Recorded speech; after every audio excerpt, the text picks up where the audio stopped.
Good evening, ladies and gentlemen. Welcome to the town of Cedar Lake, August 6, 2025, Plan Commission work session. Please rise for the pledge of allegiance. I pledge allegiance to the flag of the United States of America and to the republic for which it stands, one nation under God, indivisible, with liberty and justice for all. Roll call, please. Mr. Becker? Here. Mr. Parker? Here. Mr. Carnahan? Here. Mr. Swift? Here. Mr. Hunley? Here. Mr. Wilkeny? Here. Mr. Capora? Present. Mr. Sherry? Here. Mr. Austin? Present. Mr. Eldridge? Mr. Conley? Here. Mr. Kubiak? Here. Ms. Heidig is present. First question is, somebody giving away money? You are. I am. Yeah. Boy, that's a lie. Okay. Old business. Beacon Point, Unit 8, final plat approval. Petitioner, Schilling Development, P.O. Box.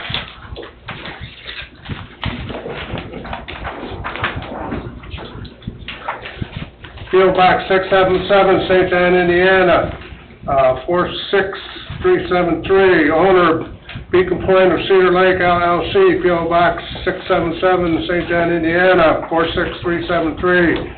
Vicinity of 13830 Parish Avenue, Cedar Lake, Indiana. Parcel ID 45 15 28 251 001 00014. Unit 8 final plat request. Good evening. Kevin Hutt, representing Schilling Development on behalf of the owner, Beacon Point of Cedar Lake. Also with me tonight is Jack Halls of DVG. This is up.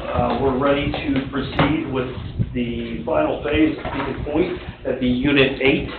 I think today we started staking. There's going to be 35 lots.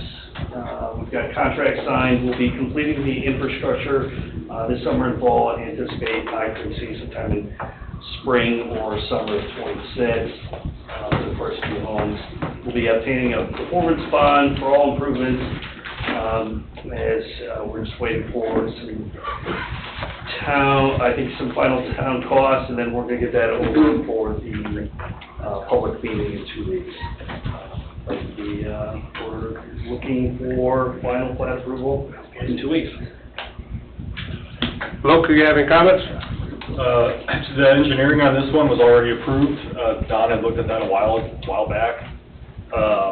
One question we had was on whether or not their IDEM water main permit was still valid. That was permitted as part of phases 6, 7, and 8, probably 3 years ago. We did confirm that that is in fact valid. It's good. I think the only thing we really need to do is develop a letter of credit costs, which I did get some quantities and costs from the developer. We just haven't checked those yet, so we'll get those teed up, and otherwise, from my standpoint, they're pretty good. Building department, anything? No? Commissioners? Looks good. Well, looks like we're good to go. Okay, well, Jack will be back in 2 weeks to talk to you. If you've got more questions, you can ask at that time. So, Okay. Thank you.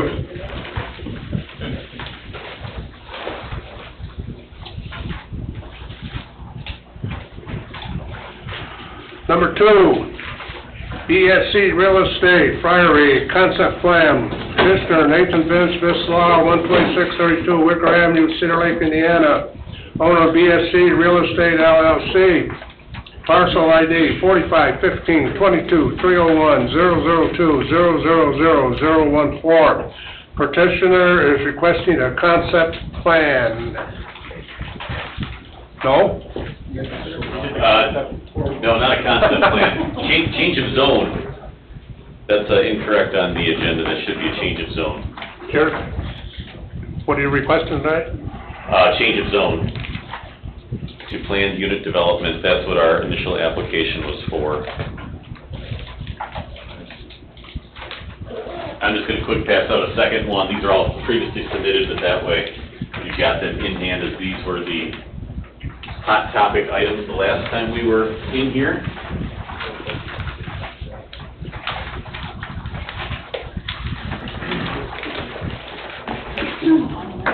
So thanks to the commission here on behalf of my client, this is in regards to Priory Farms. As we referenced last time, what my folks are looking to do is a phased development plan out here. This is kind of a unique set of acreage. There's a lot of, like I mentioned, acreage out there. What we're looking to do is maintain the green natural areas that are out there, as well as highlight, accentuate those uses. So it's a combination of some resort uses, a combination of some commercial uses, as well as a combination of some agricultural uses. So for that reason, it was recommended several months ago, we were before you, that we submit a proposed planned unit development. Some concerns that you had raised last meeting for resolution is just, we get it's a lot of acreage, we get that there's a lot that can be done out there. Can you bring to us what a phased development plan is going to look like? So that's what we submitted back on July 18, was a phased development plan. Phase 1, which is within 1 to 3 years from PUD approval, is develop a recreational pavilion, recreational band shelter, pole barn for animals and storage, and start to develop facilities for tent weddings and related outdoor events. 2, expand the existing parking lot. 3, begin developing greenhouses, areas for artisanal farming, perhaps even a farm stand. Start developing the walking, jogging trails, recreational spaces, and then continue with the cleanup. Phase 2 then is to dive deeper into the existing 3-story building that's out there. Our goal is sooner, if we can, but definitely within that first 2 to 5 years, get a restaurant in that building, develop a second parking lot, expand the farm building, develop the campground space, and I'll go into that in a little bit, and then continuing enhancement of sale of agriculture-related goods. And phase 3, which is 2 to 10 years, and really it's our goal as quickly as possible, is to construct that event venue that we're looking to put behind the existing 3-story building that's out there, and perhaps see what uses look like, perhaps to see if it makes sense to transition that second floor into some bed and breakfast uses or business uses that accentuate the restaurants or the recreational spaces that are out there in complementary spots. So that's what we've got. The long-term goal is to really develop that area out there that can host gatherings, whether it's weddings, whether it's corporate events, whether it's family gatherings, things of that nature. The goal is to, as quickly as possible, accentuate that building. Now, in addition, what I've also passed out is a proposed, and again, this is still rough, as we referenced last time, there's a lot of potential uses out there, but this outlines for us what a proposed site plan would look like. A concern that you had raised, or a question, was when it relates to the agricultural, where would you anticipate placement of that? If you look at the bottom of the Priory Farm site plan, you can see circled in red what the proposed area would be for any agricultural animals that would be out there. We've also put in the middle, kind of between the two purple stars or circles, that's where the proposed venue would be placed. Initially, we would anticipate it would be a tent venue. You can see the band shelter, you can see the dotted lines for the walking or jogging paths throughout, and then the red dot is the signal where we would potentially place some overhead recreational pavilions to start out. So that gives you a sense of what the area would look like as we would develop it. The other concern, I think Mr. Wilkening had raised it, was in regards to clarifying some of the uses. So as we look at Exhibit D, I submitted a red line back on July 18th to clarify some of these uses. Emphasize, starting on page, if I get it right, on page 7, emphasizing that the walking or jogging paths are to be used for walking and jogging, but for example, if we were to have haunted hay rides or something along those lines, it could be used for a horse-drawn carriage. They're not meant for snowmobiles, they're not meant for motorized vehicles. So, good clarification, but we thought, hey, look, what happens if you got the horse-drawn carriage?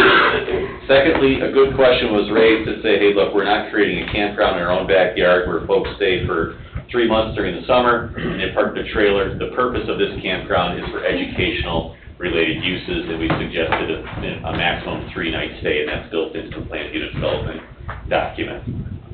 Turning to page 8, again, a concern was raised. We're trying to understand how do you number animal units. What we did is we kind of copied and pasted the Lake County design So what I worked in was a maximum number of 8 cattle, 6 horses, and 150 fowl would be allowed on the property. There could be a proration of all of those. That would be the maximum of each of those areas, just to make it clean and clear as to what the total amount of animals would be. If we were to use the total Lake County standard, I mean, candidly, it'd be more than quadruple that amount, but we placed a limitation on it. Is that the only animals they're gonna have? You name horses, fowl, and... No, but those are the big ones, so that's why I referenced those specifically to place a cap on those. Yep. The other ones, for example, there's mules, donkeys, burros, ostriches, ducks, geese, turkeys, rabbits, etc. And there's the limitations. Yeah, I read all that. I was just wondering what they're actually gonna have. I would like to know what they're actually gonna have, not be surprised someday to see an emu running along the fence. Might be a welcome surprise. I think the animals that are anticipated are the ones that I've copied and pasted out of the Lake County Handbook Veteran. Okay. Yeah. Yep. Beyond that, there's a question over here from Mr. Kubiak as to lot coverage. He thought 60% was a little excessive. I would agree with him respectfully, so I dropped it down to 30% lot coverage, which is a very minimal amount considering the large acreage that's out there. And I believe that covers all of the concerns and questions that were raised. We've tried to be as detailed as possible, kind of recognizing we're still in infancy stage. But we'd be looking to move ahead and in a couple of weeks to be ready for our hearing on transitioning and rezoning to a PUD. I have a couple of questions. Infrastructure is not on here. And the phasing, I mean, phasing's good.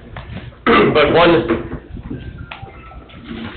phase 2 needs a hinge on phase 1 being done. So this is any of this stuff within 10 years. Well, okay, 1 to 3, there's some big gaps here, this hopping around. I'm not sure I'm warm and fuzzy about that. I like the way you got it laid out, though. But the infrastructure, the lift station, you know, all those real important things. And a good question, Mr. Wilkening. Some of the, if not most of the items out here, for example, can be done without additional infrastructure. So, for example, the tent structure for weddings and other gatherings, the anticipation would be either we would purchase our own, high-end porta potties that would be out there, you'd have those rented, and that covers that. The existing building that's out there right now has sufficient facilities for water and for sewer, where we put a restaurant in there. Now, if we go to the next stage of the bed and breakfast, we may need some machinations downstate for sufficient water pressure, which would be most likely be required for that. But for what we've got here, a lot of it is just, say, outdoor use, right? Walking paths, pavilions, it doesn't require some of that infrastructure. So that's why we've tried to build in the 1 to 3, the 2 to 5, et cetera. But we think it's achievable. Aren't they eventually gonna tie into town water? Yes, we would have to, yes, Yeah. Yep.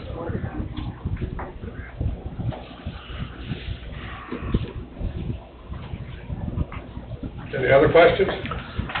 Ben, does this affect our moratorium on the water then?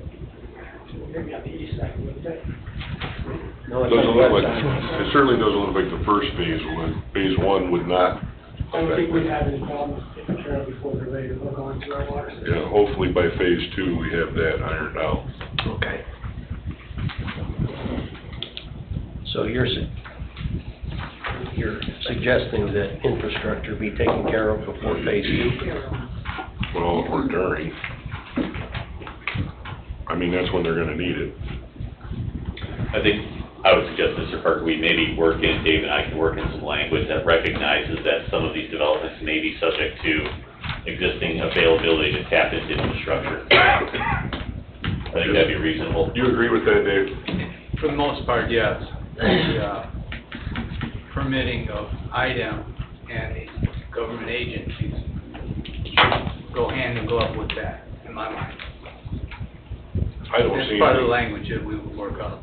I don't see anything in phase one though that prohibits phase one, the way they've got it phased. I don't know if you can see that or have you seen it? I did. And Greg, I think my client candidly would be willing to install the infrastructure during phase one so that it's ready to be tapped in as soon as you're. It's available, Yeah. We're in an awkward position on it. Understood. I think my client looks at it, hey, prices are cheaper today than they are tomorrow, so why not get it in so it's ready to roll? Right language, we can get that. Yeah, I think Dave and I can work that out. Says, remove carport and structure behind the garage. What else is left? Oh, straight south of the garage. You mean the brick garage? Brick garage. The brick garage has that lean-to thing on the back, yeah. I like the concept. I do too, it's a great concept. This is, and this is the exhibit? This is gonna be the exhibit. That is basically recognizing that the site plan will be more detailed once that comes to Right. eventual approval, but you wanted to know Yeah, roughly no, the I area, got you. especially for the animals. Yep. Okay. All right. Good. Any other questions? It looks like we're all set to go in 2 weeks to move forward. Mr. Chairman, I'm not certain that we will be ready in 2 weeks. We really need to be ready a week from Friday, which is 5 or 6 business days. And I'm not certain that we can get all of what we need to do done. So I just want to caution you about that. Why is that? Why is that, Bob? Because the deadline for submissions are Friday next week. That gives us the rest of this week and next week to work on it. And you don't think that can happen? I don't think so, Bob.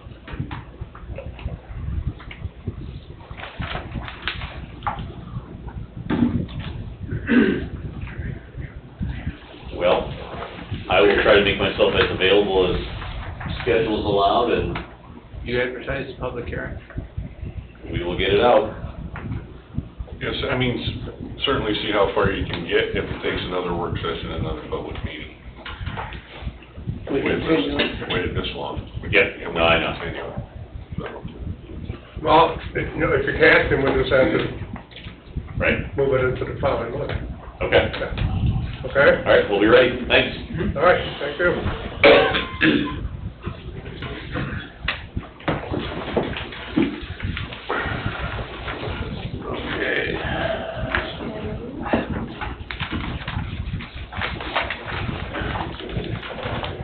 Number 3, Dykema driveway slope. Owner Ryan Dykema, 2536 West Huron Street, Chicago, Illinois, 60612. Petitioner Ryan Dykema, 13521 Beach Place, Cedar Lake, Indiana, 46303. Vicinity of 13523 Beach Place, Cedar Lake, Indiana.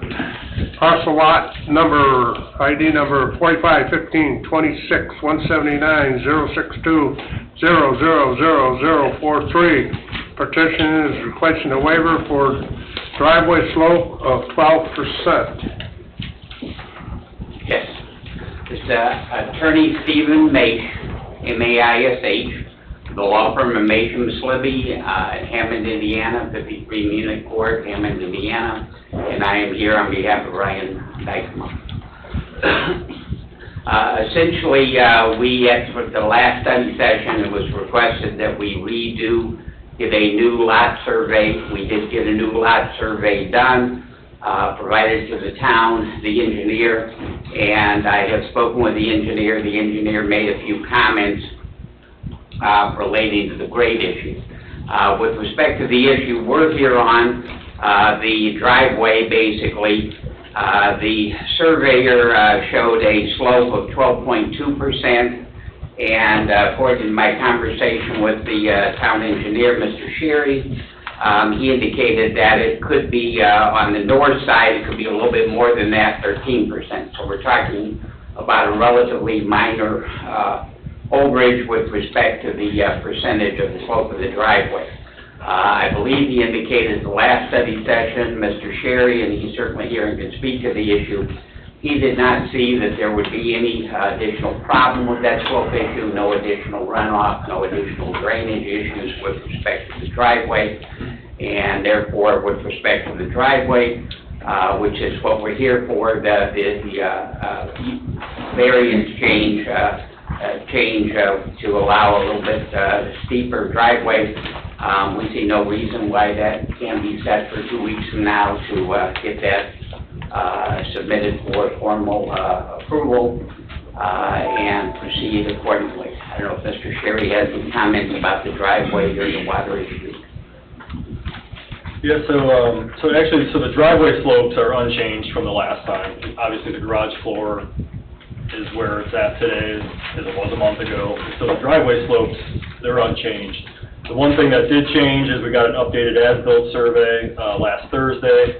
I looked at that. Really, the intention that they're going for is basically to match the original approved grades of the subdivision plan along that north property line. So the north property line was basically the critical area, and I made some comments.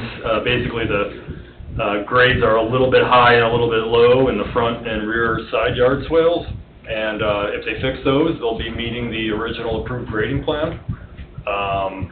But again, that's a separate issue from the driveway slope. That still is what it is. Right, and here again, we're talking about 6 inches up, 6 inches down, very minor along the north edge. But we do agree to make those changes, have one more final survey done prior to the issuance of the certificate of occupancy.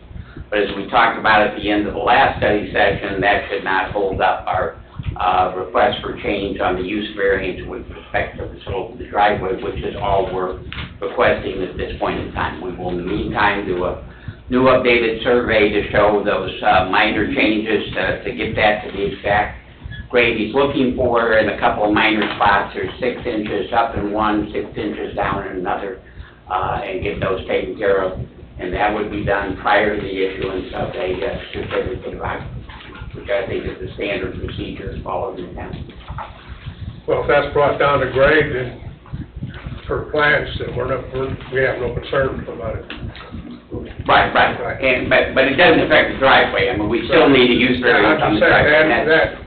But that's good to know that it'll be brought down and corrected to. And I'm stating that on the record, that we won't ask for a certificate of occupancy till that's been done. Correct. Yeah. I still have an issue with, getting approval on plans and then building something different. Even if it is just 4 degrees difference in the driveway and a 1.5 foot difference in the garage floor.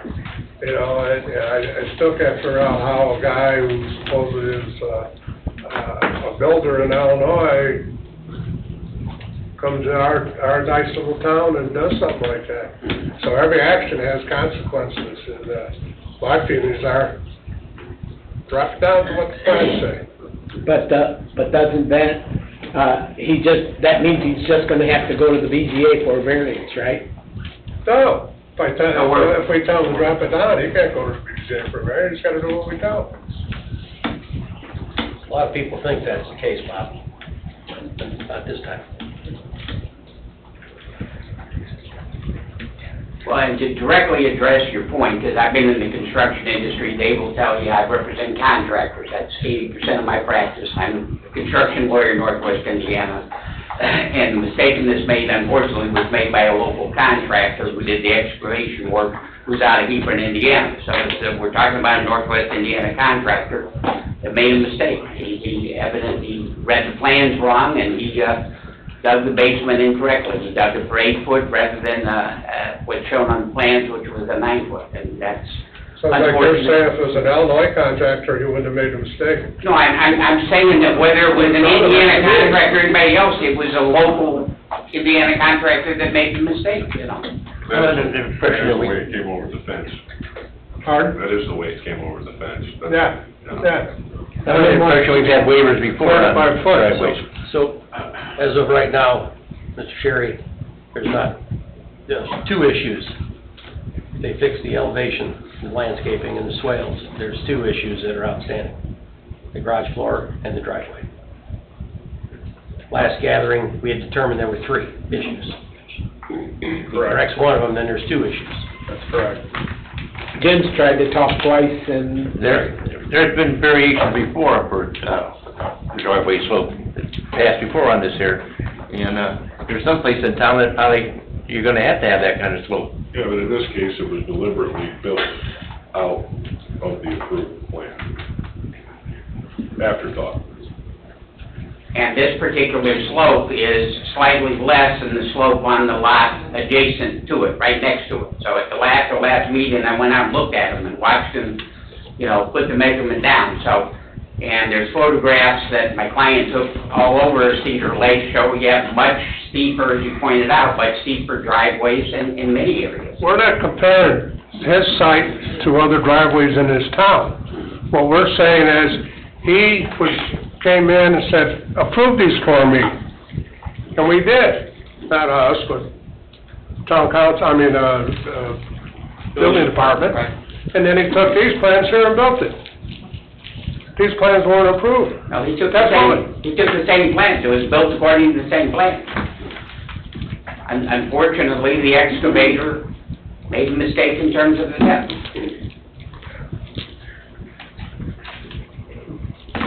All right, Luke, you don't think there's any problems with drainage or anything the way it is? Sorry. As far as the driveway, I think. Yeah. The driveway, no.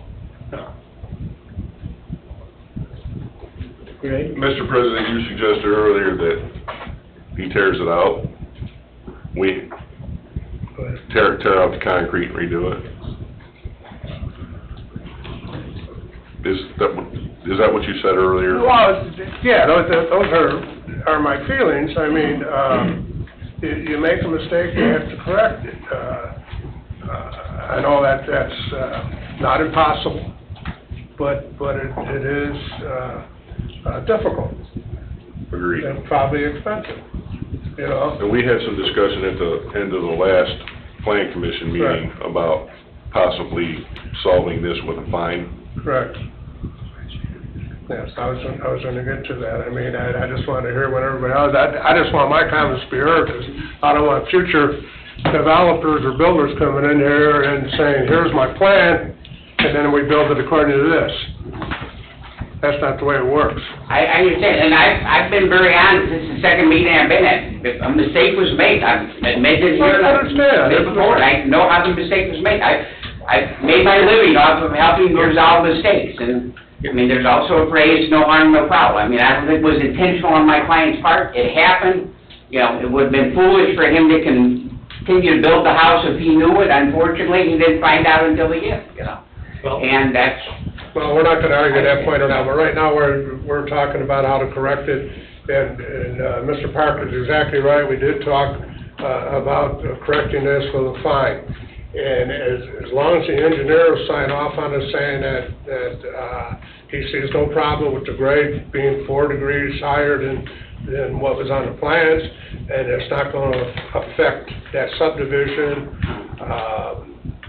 with any more water than normal, should say, then I guess we can proceed with deciding on fixing this with a fine. Go ahead, Chris. Tim, just because there's a 9-foot basement doesn't mean the driveway and the garage floor need to be at that elevation, correct? Need to be. Need to be. Okay. So the guy who dug the hole is not the guy who poured the concrete in the garage floor in the driveway at that elevation. No, he didn't dig a hole. Assumably. He didn't dig a hole under the garage either. Right, because that concrete slab is not sitting on joist or something. The wall's higher, that's my point. Yeah, right, exactly. That's where things go haywire, in the beginning. All right, so let's say, commissioners, do we proceed with a fine?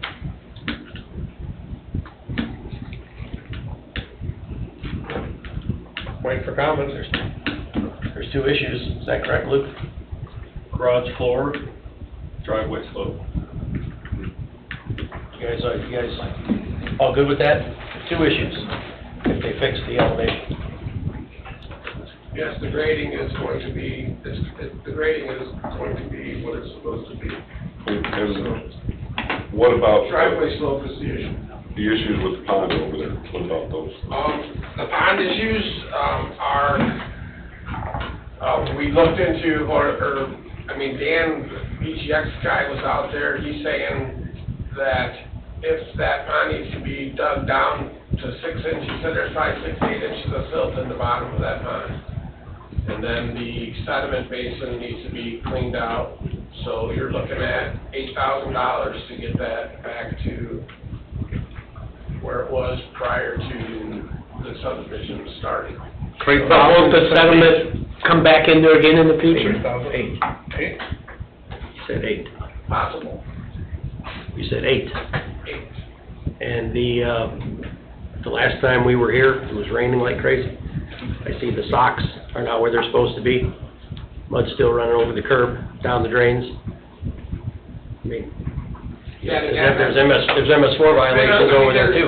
There's been definite MS4 violations there throughout the project. Is that the,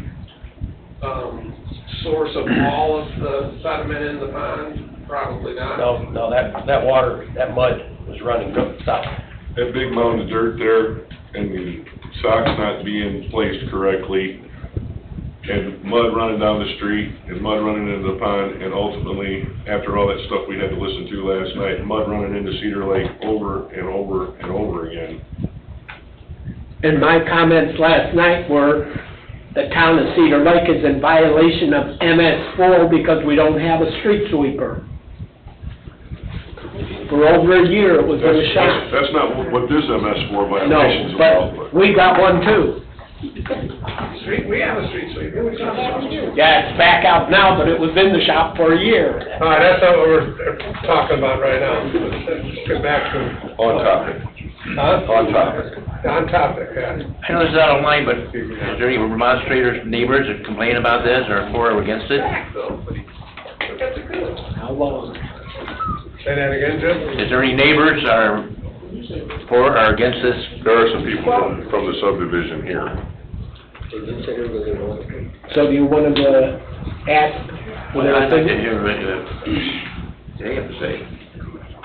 That's up to you, Mr. President. Yeah, I know, but,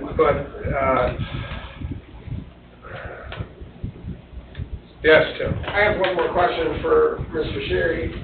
Can you, before the next meeting, I guess, I know that pond was designed, the actual detention pond was designed to be dug to a certain elevation, and I know that there's some expected silting in of the pond during construction.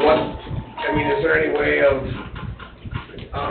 knowing what that amount would be, or, I know that the sediment basin definitely needs to be cleaned out because it's not able to collect sediment anymore, but if the developer was coming for maintenance, which he's about ready to run out of maintenance here soon, with that 6 to 8 inches of assumed silting in of that pond, is that within the limits of where we would anticipate that being at this point? Because I know, every detention pond that's dug in town, by the time the development is done, there's definitely some, is it 2 inches, is it 4 inches, is it Tim, like, what is? I don't disagree, but my problem with this one is how many times it's been reported, and I know you've had several discussions, and basically nothing, it was ignored. Nothing happened. There's a lot of. And, Right, so and from your perspective and our perspective, unfortunately, it is unfortunate, but people don't take things seriously, and it winds up, negative, it compounds. Right, but I just want to be, like I said, I just think that it's in good, be fair and figure out what is acceptable. Is that pond still, if that pond was to be inspected tomorrow for release of maintenance, is it within specifications or like I said, I know that these guys intend for it's not gonna stay the same depth it is in construction. I guess that's just something. Is there a plus or minus tolerance? Yeah, I think I understand the question. You're basically asking if this were to roll, if we were to take over ownership, if we were to let the maintenance, letter of credit expire, like, what's the level of tolerance for the amount of silt in the bottom of the basin? Right, is it good, I mean, when we say, developer, this needs to be dug out and put back to original specifications, or we say, this is acceptable for, to do its job now? I mean, there's still, how many more lots in there to be built on? 4? 2, right? The answer is 3. 3. So there's 3 more houses to go, and then the commercial part of it, that more, so. Yeah, I would, honestly, I would say probably 6 to 8 inches, Tim. I think that's probably where you get to the point where, the surplus volume in the basin, kind of accounts for that sort of inevitable, silt and gunk that's gonna collect in these spots. It's not a hard and fast rule, that's just kind of me using. Right. Yeah, it was just a curiosity question. I figured there was some kind of, something expected would get in there during everybody's construction, so. John, are you gonna answer Jim's question about letting people speak?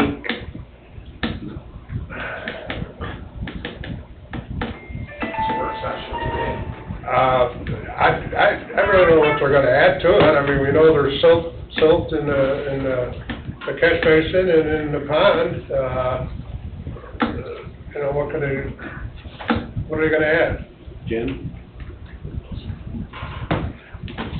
If they're against, the slope of the driveway, the drainage there, or anything to that nature? All right, You can forget it. no, I'm gonna forget it. If you brought it up, you wanna hear it, I'm gonna allow it, but I'm gonna allow it only no more than 3 minutes, and I will cut you off for 3 minutes. And we will stick strictly to, this house, this problem. And what we're talking about is the driveway. I don't wanna be here about how tall the trees are or anything else. So if you would have a seat for a second, sir. Before he walks off. Pardon? I have a comment for him before he walks off. Lawyer. I have a comment for you, sir. Wait, I'm gonna have, hang on a second. Okay. I just want to clarify, figure instructions, if you only want to talk about the house and slope right now, we'll wait for public. I didn't sure. I apologize. Bill Goris, this is my wife Sarah going forward, we live in the subdivision. We're at 13546 Beach Place. Okay. We're across the street from the house in question. And per your instructions, if you just want to talk about that house, we'll wait for public comment. Because there's other issues to discuss that I don't think this board is proposing. On that piece of property? In the subdivision as a whole and with that piece of property also. Well, if you're gonna talk about the whole subdivision, Dad, I would prefer if you wait till public Sure, comment at the end. absolutely. Yeah. All right, I appreciate it, thank you. Yeah, for sure. Yeah. Sure. Thank you. Anybody else?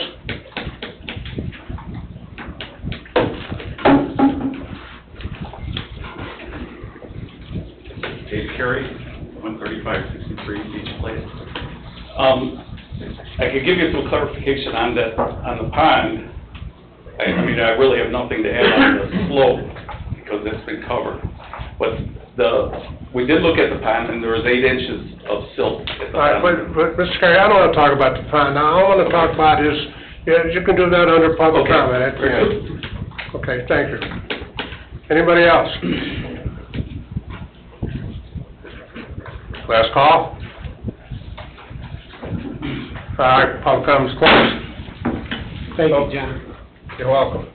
All right, Pete, you had a question? I got a comment, actually, something you Okay. said. You call this a minor issue per the town's code. This is not a minor issue. You're for, and now that it's been redone, 5% different grade. So I just want to make that clear that this isn't a minor issue, because I don't want somebody else coming in here and saying the exact same thing, that this is a minor issue, because it's not.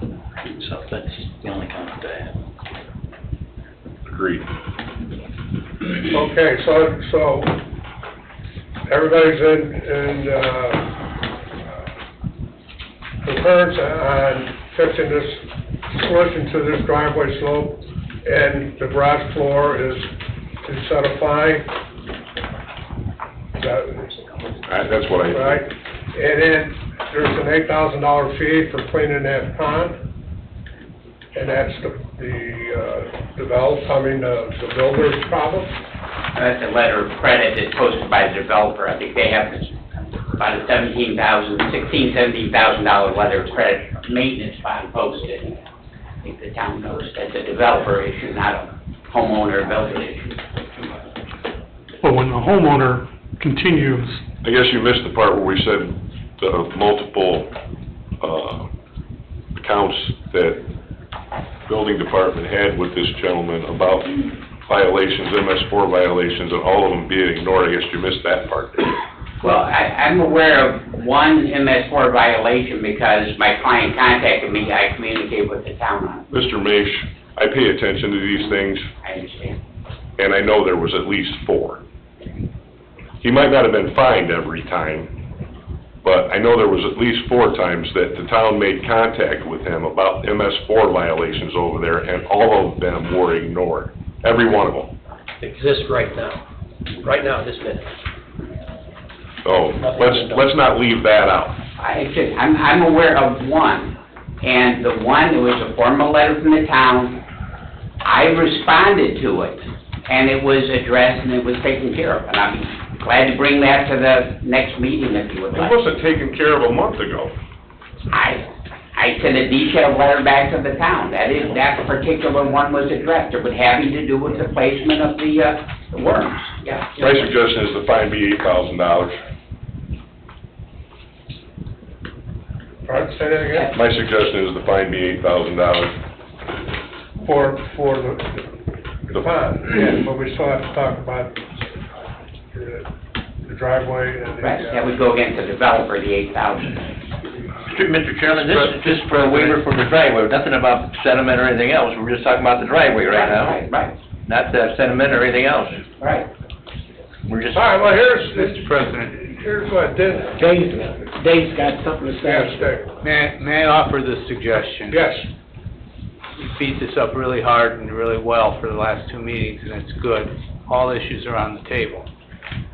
You cannot act in this meeting, it's a work study session, so you have 2 weeks before you can act on this item. It was merely a suggestion, Dave. I know we can't act on it. No, I got it, Greg, but what I wanted to suggest is put this on your agenda 2 weeks, let your staff give you a review recommendation so that you can have parameters for an action related to the offense occurring, and you can have a clean record.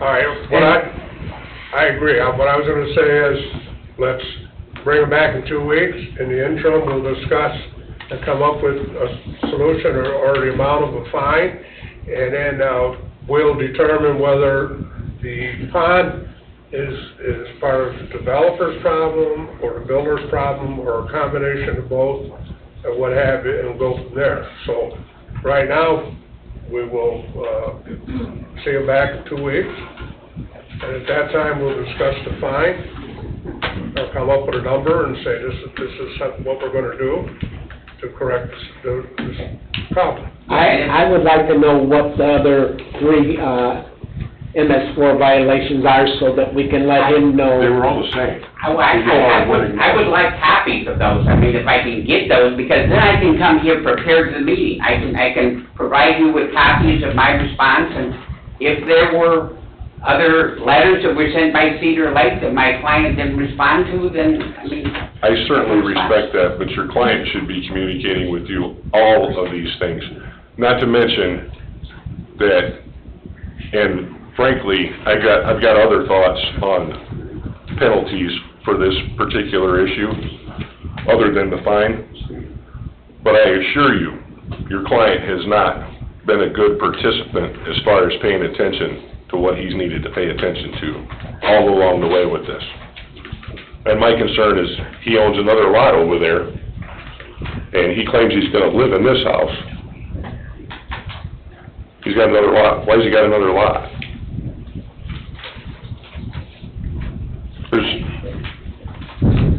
Okay. Yeah, and I'm aware of this whole development, so I've been aware of it through 4 years of litigation, so I understand the issues. I understand the issues between him and Mr. Carey, and now, this isn't the forum, there's a court action that's going to result. I'm not talking about any of that, I'm talking about just what's happened with the municipality, the town of Cedar Lake. Right, but if you want to get into the pond issue and what caused the pond issue, then you need to go back to Mr. Carey and Mr. Carey's residence and I'm not how that talking, contributes. not That's talking, all. the I'd like to keep that all the separate. pond is certainly an issue, but it's not an issue that's being considered tonight.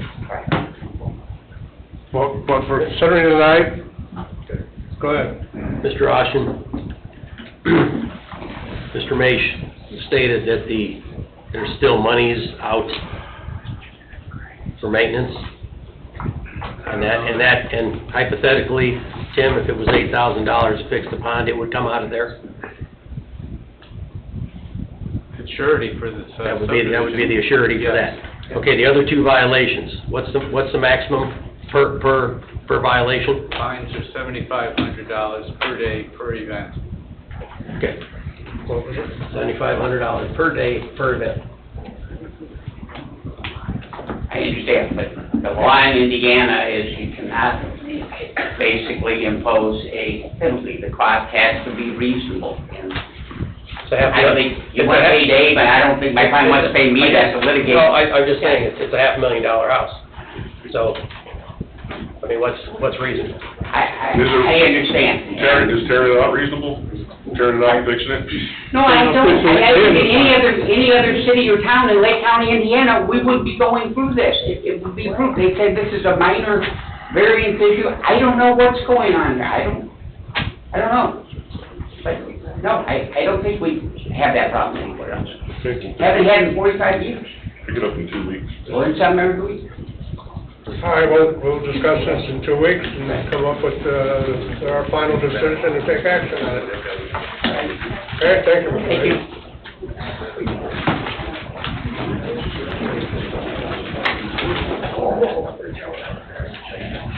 Number 4, Yukon Concept Plan, owner Nick Yukon, 13043 Polk, 13043 Polk Street, Cedar Lake, Indiana. Petitioner Adam N. Gordon. I can't see the list. You got it right. Yeah, I can't see that. 337 West 806 North Cedar Lake, Indiana. Vicinity, 13043 Polk Street, Cedar Lake, Indiana. Parcel ID number 451522 4060200000014 and 451522 4060170000014. Petitioner is requesting a concept plan. Good evening, Attorney Swarden here for the property owner, Mr. Yukon, Swarden Law PC. Thank you, Mr. Chairman, members of the commission. This is a continuation of a meeting we had a few months back where we came before you and talked about some unique issues with this property related to some old right-of-ways, easements, and there's even a triangular park that's kind of right beside the intersection of Polk Street as it bends around the property.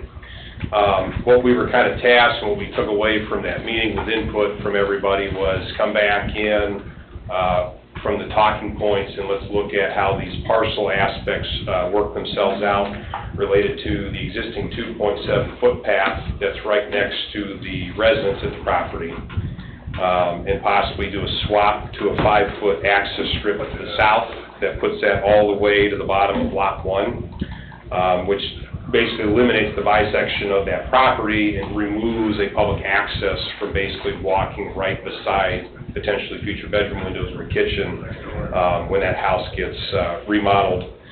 And the other option that came about in that discussion was because of the relocation of the 2.7 feet down to the 5 foot to the south, we would then look at vacating another triangular portion of the Polk Street right-of-way as it comes north into the site, which does a couple of things. It removes any indication then for future use for public access not to go up to that old 2.7 site. even though we had made the record, and I think there were even some folks here from the neighborhood that stated that hasn't been getting used for public access. In fact, most people have been utilizing the 5-foot private property as the access.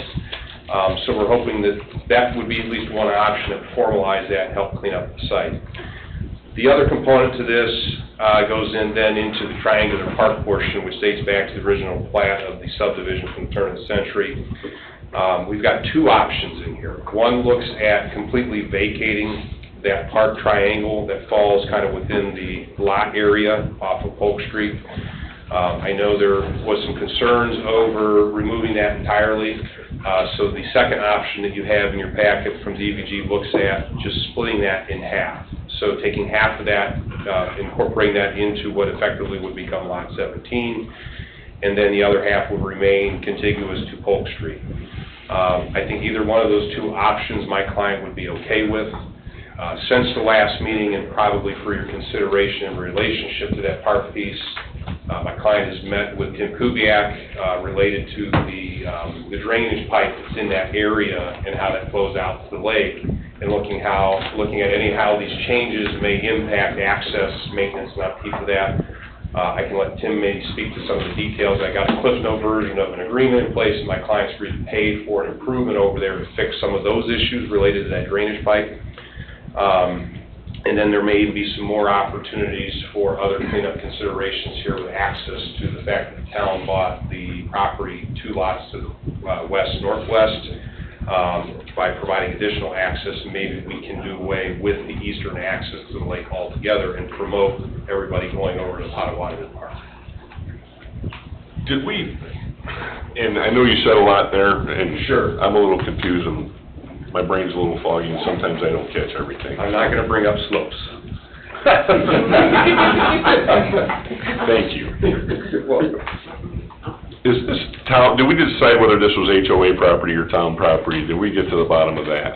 We did. So actually, right after the meeting, Terry had emailed me an ordinance and some input from the old right-of-way vacation, and then we've gotten some information over there that is the old, now defunct, it doesn't legally exist anymore, HOA. And to our knowledge, there's been no action on any of those park pieces. I don't think there's any fees that are collected for that. So we have these pockets, and this isn't the only one. There's no county taxes paid or anything like that? These are just kind of lost in perpetuity? That's what I see, and that's my understanding. We haven't been able to find anything on this. So from my standpoint, it's kind of a no man's land. Which we run across that pretty often around here. Yeah. I mean, ultimately, what the plan was for this development going back, because I had a detailed conversation with DVG, Glenn worked pretty hard on this and went back and found the original plat, is these were supposed to be like features. It was kind of a mini Chicago Burnham type model, and there was going to be lamps or features at each of the corners, and it was a visual thing in addition to, public access and just aesthetics. It just never happened. So. Well, I'm all about cleaning up messes. Yeah, me too. I mean, is there any title work been done on any of this? Because those people who live in that neighborhood, their paperwork says, Meyer Manor, Homeowners Association, whatever it says. I mean, that's in their legal description. Mm-hmm. And the implication is that some of these little slivers belong to all of those people. So I gotta rely on the legal guys to figure out. I know, before we go down the path of doing title work on all this, we needed to come back to you with what we were kind of looking at as far as options, looking at what legal would be before making those revisions. Which is your favorite option? Which is my favorite option? I mean, if we're gonna go down the path of doing title work on a portion of the park versus the whole thing, it makes sense to do the whole thing. And my clients even discussed with what has recently transpired since the last meeting with kind of the town, again, investing a few doors down from this and trying to promote Potawatomi. He's even agreed that he would help provide and maybe even pay for improvements. There's that sliver over there between lot 16 and 15 that provides access, but there's no pathway. Put that in, promoting that. What you'd like to see is the pathway cleaned up and the little triangular lot cleaned up. Correct. Yeah. both of those things. And I don't think any of those are bad ideas, but we certainly can't depreciate the homeowners there. God bless you. Because they have legal rights to that. Was anyone paying taxes on that right away? There's a lot of HOA property that there are no taxes being paid on. It's just lost. You know? No, it's not lost, it's useless. I understand this, Okay. but it has no key number or anything for the county to be collecting taxes on, it would be my understanding of it.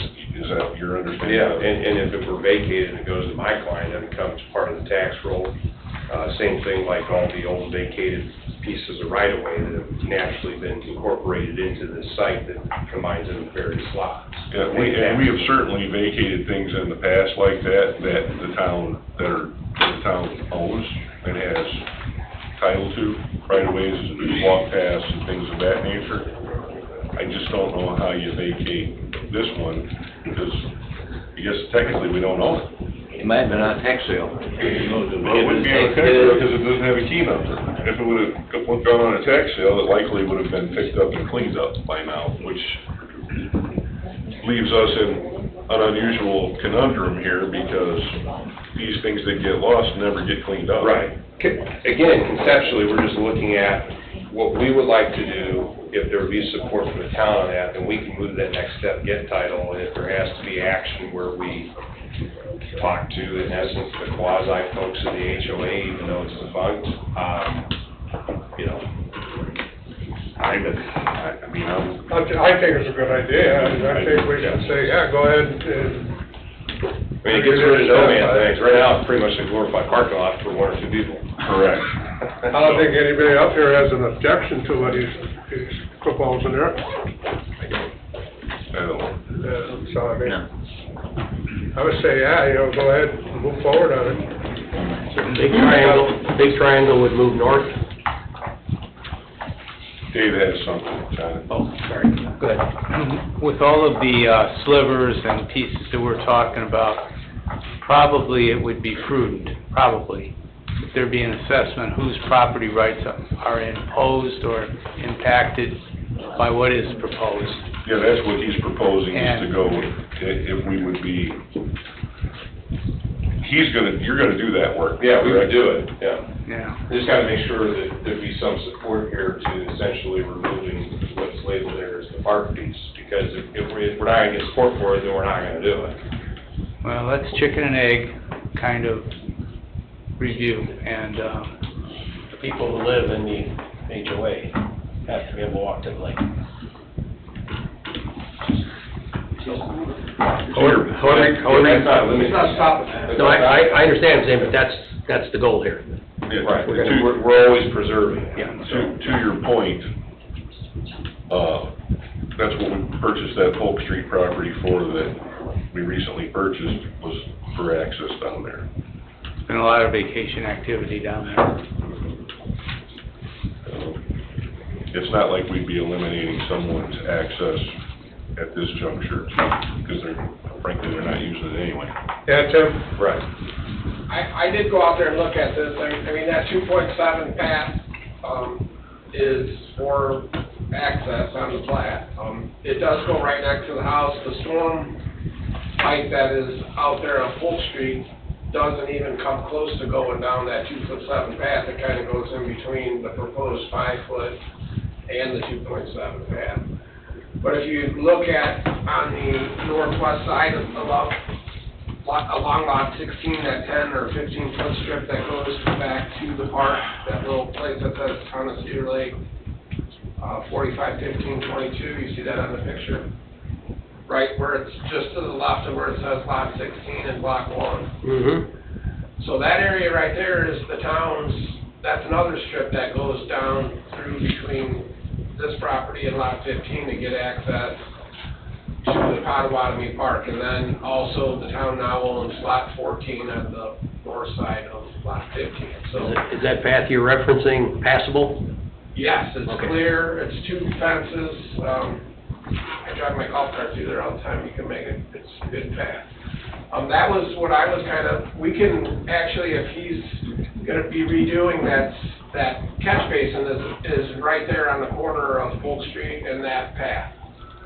So it would make really good sense to run that, replace that storm sewer to the Potawatomi Park and back to the lake instead of going through the middle of, you know, for future maintenance and access and cleanability and everything. It would be a lot nicer to go that direction than through a little 5-foot or 2-foot or whatever path to the lake. We did clean out everything over there in the past couple of weeks and kind of took a look at it, and there is some other catch basins a little bit to the, around the curves there that actually drain the other way. And that catch basin, there's like one from across the street and that one, and it just discharges through his property to the lake. So that would really help with cleaning up, you know, being able to put that in and put it in a place where it can be maintained and taken care of. And then I kind of brought up to Mr. Yukon, like, if the town or the HOA or whatever, I mean, if he was willing to pour concrete or pave or actually install a nice path down that walking path for access to the park instead of making the little strip on his land, you know, it would kind of clean up everything for everybody. And, I mean, put a drain in there, get it concreted, or put a nice, you know, sidewalk through there or something for the access, and it'd be kind of cool. I think all these ideas are good, we just can't be giving away other people's property. Right. I don't know who's, but that's just something to think about for, you know, the 2.7 feet or whatever. It would be nice to get a nice, clean access point to that park instead of a little 5-foot strip to nowhere. And replace that pipe as well. Yeah, I mean, he's gonna have to, I guess, regardless of what happens, the pipe is gonna have to be relocated into the new 5-foot or into the, right now it's on his private property, so he's willing to pay to get it relocated to a proper place, which is great. I mean, but, needs to be done, just to keep those two, you know, those two areas draining. I mean, and that, to me, even for his own cleanup of the perimeter property, because he owns all the way up to that 10-foot, where we're talking about we could relocate all the drainage, and he'd be willing to put the improvements in that kind of actually helps people get into the park, where the town's investing all that money. I mean, to me, that makes the most sense, because even with the 5-foot path, you go walking down there with a kayak and you turn sideways, you're technically trespassing on his land and the neighbor to the south. So you're kind of promoting where you guys have been spending all these resources and money, and we're helping solve drainage issues, and he's even agreeing to pay for those improvements, and he's willing to pay for the improvements to put the pathway in and everything, because it helps resolve all this. And I think we can do that regardless of what shakes out with the legal on the park. And I guess if we were to go down that route, and the town would like to see that done, I don't even see the need for the 5-foot walk then through the properties, because we're promoting everybody to go over into Potawatomi Park, just with the 2 lot widths to the northwest. Potential to solve a lot of problems. Yeah. Well, I would say that we're all on board with this, and what do you think? Okay. I guess the only one that I would like to confirm then is if we go down the path of looking at doing the improvements to the west and the north, over towards that lot 15 as Tim was talking about, and doing the storm drainage, would it be okay then if we just don't even relocate, we just vacate that 2.7 feet and get it all out of there, and get it all out to Polk Street and up to where the existing access is at? Would council have to bless that, or can that be determined here? No, it'd have to be done by the council. That would require an orders. Yeah. I mean, We don't know whose property it is. We don't know whose property is, certainly, but. well, we're not talking about the park, we're talking about the right of way that's there in the yellow. The town's right away. Yeah. Yes. Right, that goes around. Yeah. To get to the water. Correct. We're not gonna need it anymore. Not gonna need it, right. I don't know why anybody would be against that. It's a logical thing to do. I don't wanna speak for the council, but it is logical, though, and I think It's got a good slope. I gotta have the council sitting up there. No. No, just Less than half. less than close. Then we'll proceed in that fashion, and then we'll look into then proceeding with getting title work on that and have that be an option. But at least the bulk of what we're talking about doing, regardless of how that legal work, title work shakes out, we're able to accomplish, so we can move forward with that. And if we get somewhere then on that triangle park piece, we'll just add that in at a later date. That sounds good. How hard would it be to add the other 2.5 feet to the existing 10 feet we have to the west? You mean, add additional to the 10 feet? where Right, that pathway and then lies? just eliminate that over there. I mean, you could do that. Oh, I'm just throwing ideas out there. We only own 10 feet though. Yeah. Right. So if they, and it's eliminating the 2.5 foot, right? Yeah, it'd be eliminating the 2.5 feet, and then it would be eliminating down to, I was proposing for like a nice 8 or 10 foot sidewalk through that property for the two, you know, instead of just trading for the 2 feet, you get an improved path and new drain. Get the drain in. I mean, you know what I mean, you're not giving it up for nothing, he's gonna put a nice paved sidewalk, maybe an 8 foot sidewalk through there, and the new drains, and, you know, all the way out to the lake, so that's kind of, I mean, he would have to, obviously, he's gonna have to do something with the drain anyway, so it makes most sense to put it in current town property where it's maintained and taken care of, so, I mean, that's, but. And then you got a walkway and a potential, or is it Park surface, the walkway would be a super nice.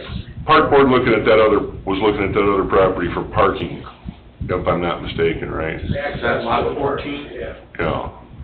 Yeah, access for a parking lot or just actual open area to park. And it's only I think it's like a 30-foot lot, so it's not super big, but So we might still need the walkway for it pedestrian. does give nice access for, I mean, that's there already, so it's already a piece of property for access to the park. And in the end, we need it for, The drainage. we would need it for the drainage if we relocated. And there's a catch basin over there in Potawatomi too, isn't there? Does this pipe go to that catch basin? No, this just goes directly through his property out to the lake. So this is actually Polk Street drainage. Okay, so it is not, it doesn't have. Separate. Doesn't have- So it would be pipe from Polk Street all the way to the lake shore. You have to put a sediment basin in the park? It would just be, yeah, there would be a structure. a nicer outfall into the lake, and currently it's just going right through the seawall, so. That's better. Yeah. And I think originally when this was platted, because you can see in some of our documents, the old vacated right of way, at one point maybe that was all in there and it made sense, but now it doesn't. So, The difference 100 years makes. yeah, 120 plus. Yeah. Okay. Okay, Thank you, everyone. thank you.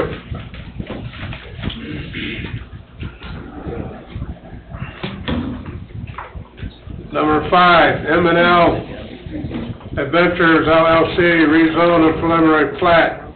Owner M&L Adventure LLC, care of Vislaw. Petitioner Vislaw LLC, 12632 Wicker Avenue, Cedar Lake, Indiana. Vicinity of 10708 West 133rd Lane, Cedar Lake, Indiana.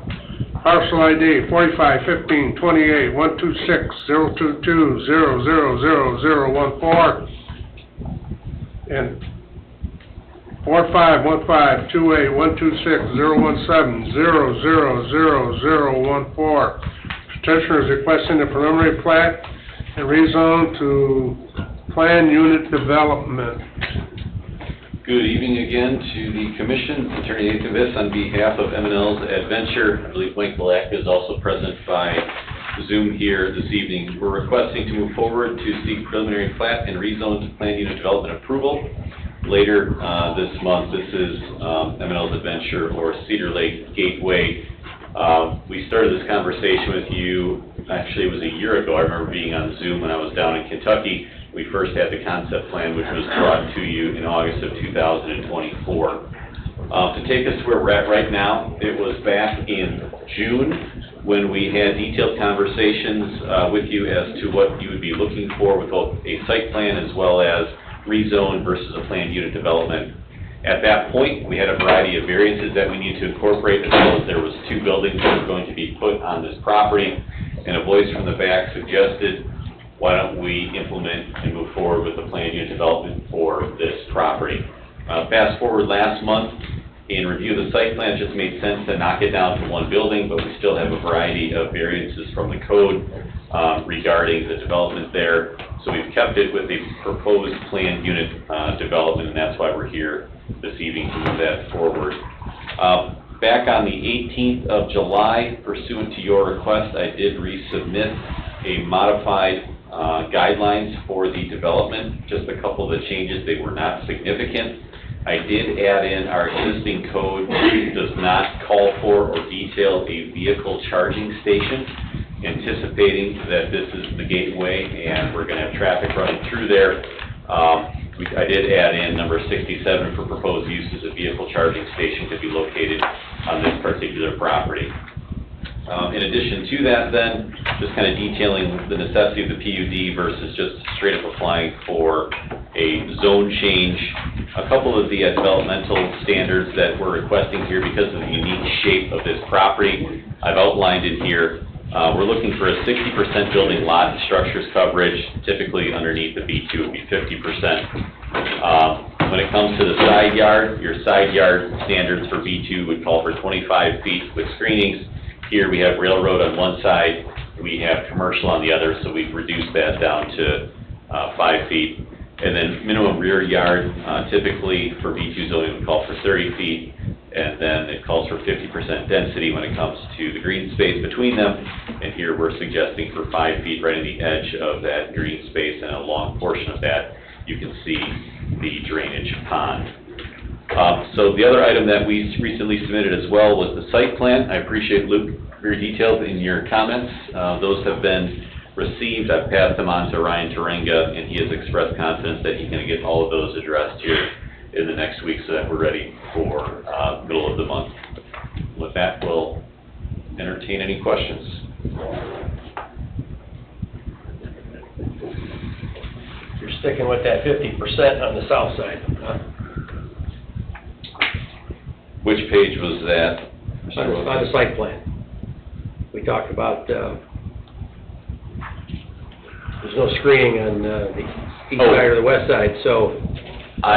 I built into page 10, and I may have to talk to Ryan about that, but on page 10, I increased it. That was a concern that you had raised. I went from 50% to 80%. So I significantly increased it, actually above what the code requires. So I wanted to recognize that concern. These are trees? Yes, evergreens is what I have. I got a question off topic, and I know we talked about it before, the piece of no man's land next to the railroad track. Are you working on that too? Yes. I've done significant title work on it, both with the county and with the surveyor, to ascertain who may potentially own it. Okay. Is it railroad property? It's not. Okay. It'd be nice to clean that up with this. It doesn't have to be cleaned up with it, but clean it up along the way. I would agree, because there's significant collaborative use between my client's development and the town that can be done with that piece along that stretch. I agree. Yep, let's talk.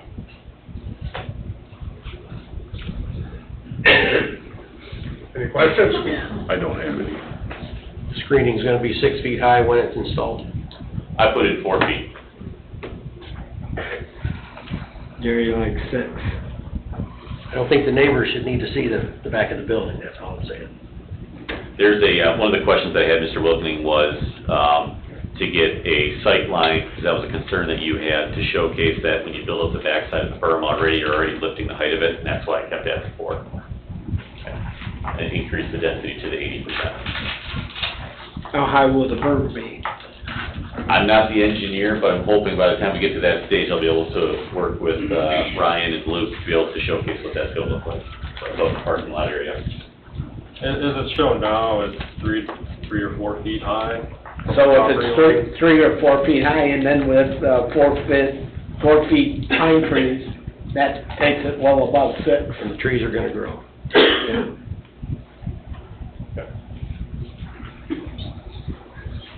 You're asking for an electronic billboard also? Yes. So we are looking for both a stable billboard, as one would have in any other development, and then on the left side, closer to the railroad track, what we're requesting is the ability to put an electronic billboard there, correct? How close are homes to these? Is it right behind it? Nowhere. So if you were My traveling... concern is light pollution. Good question. So if you're traveling towards the railroad tracks, it'll be on the right-hand side.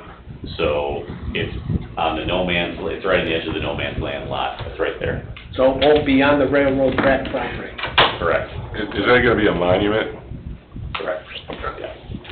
Is that gonna be on a pole like the one down the street with the real big ones? Still, no. So we've got a maximum square feet in our proposed PUD, which is 300 square feet.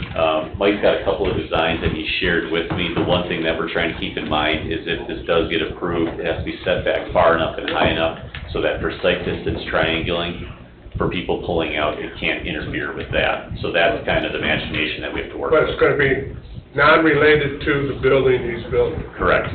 All right. Yep. So then we get into a multi-use, multiple businesses on one property? At Yes. that point? Yep. But that billboard stuff would all be included? Correct. So we're gonna have a Lennar sign, or a Lamar sign as is shown in this picture, and two signs one on the east side of the building and one on the west side of the building? No, there would be one sign on the west side of the building, that would be the standalone referencing for the businesses that are there. Okay. And then on the left side, Here's my thought. A few years back, we were bringing some businesses wanted to get approved to build on 133rd Street corner there. And all the scuttlebutt up here, all the comments were, well, we want a good-looking, corner there. We don't want a lot of, bad-looking buildings or shops or things there that don't belong there, like auto repair or things of that nature. And that was said, I don't know how many times. But it was all changed. And my point here I'm trying to get to is that if we put this sign up, and all of a sudden we're becoming an advertisement alleyway down there, because we've got that other large sign that's down by, is it, Horseman's Den or? Yep. Dairy Queen? I do not want to see another large sign like that, especially if it's unrelated to the businesses that are going into the building there. You're talking about a Lamar sign, a billboard. Yeah. Yeah. I mean, the comment, well, by everybody I talked to or sat up here, whether it was town council or plant commission or what, and they said they do not want it to look like a junk street. We want to put clean looking buildings in there, we want to dress it up, we want people to be proud of their town when they pull into it and see that street. And I think the signs are not going to add to that. Well, the monument sign isn't gonna hurt anything, there are some already. Not the monument sign, but I'm talking about that Billboard. Yeah, monument sign, I agree with you. I tend to agree with you on the billboard. There's a billboard, I guess I forgot there was a billboard proposed in here. yeah, page 11, section J, the electronic sign. And I don't think it's fair to consider it a Lamar sign. We're looking at most 300 square feet on each side, which is, you can go 15 by 15 if I can't do my math, or 10 by 30, so to speak. So it's significantly less, number one. Number two is, I think a lot of our developed communities in the area are utilizing these sorts of signs because that's the best method for communication. It can be for the town, it can be for the businesses that are right there, it can be for other marketing. And the size in and of itself isn't so significant that it's one of your Lamar signs, it's far less. We're looking at a color picture of a Lamar sign. That's what we're looking at. So that's why we're calling it a Lamar sign. Okay. And that's why we're calling it a billboard. I think what I remember was a message sign on the side of the building, I think is what was talked about by, I think your client had mentioned that on the east side of the building. If I can speak, and I appreciate you guys taking the time. Somebody brought it up and said, oh, is this attached to the building also? And we said, no, that intent is for it to be a billboard. Everything that you said about what people's intention is and what they want for that town is truly what I want to bring.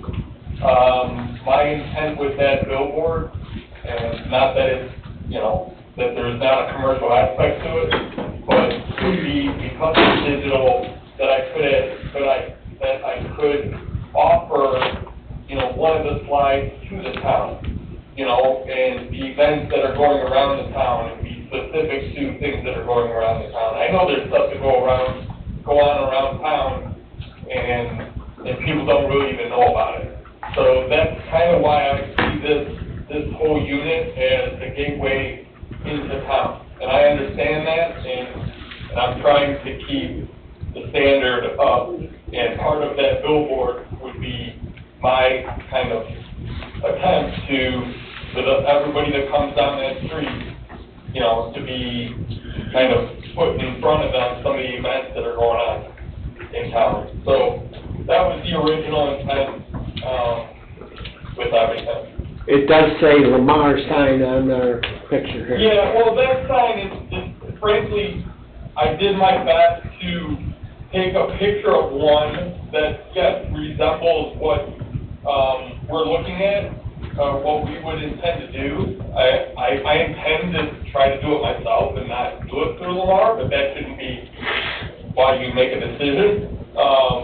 And then make it the right size so that you can see kind of, you know, that it's sized properly for what it would be on that space.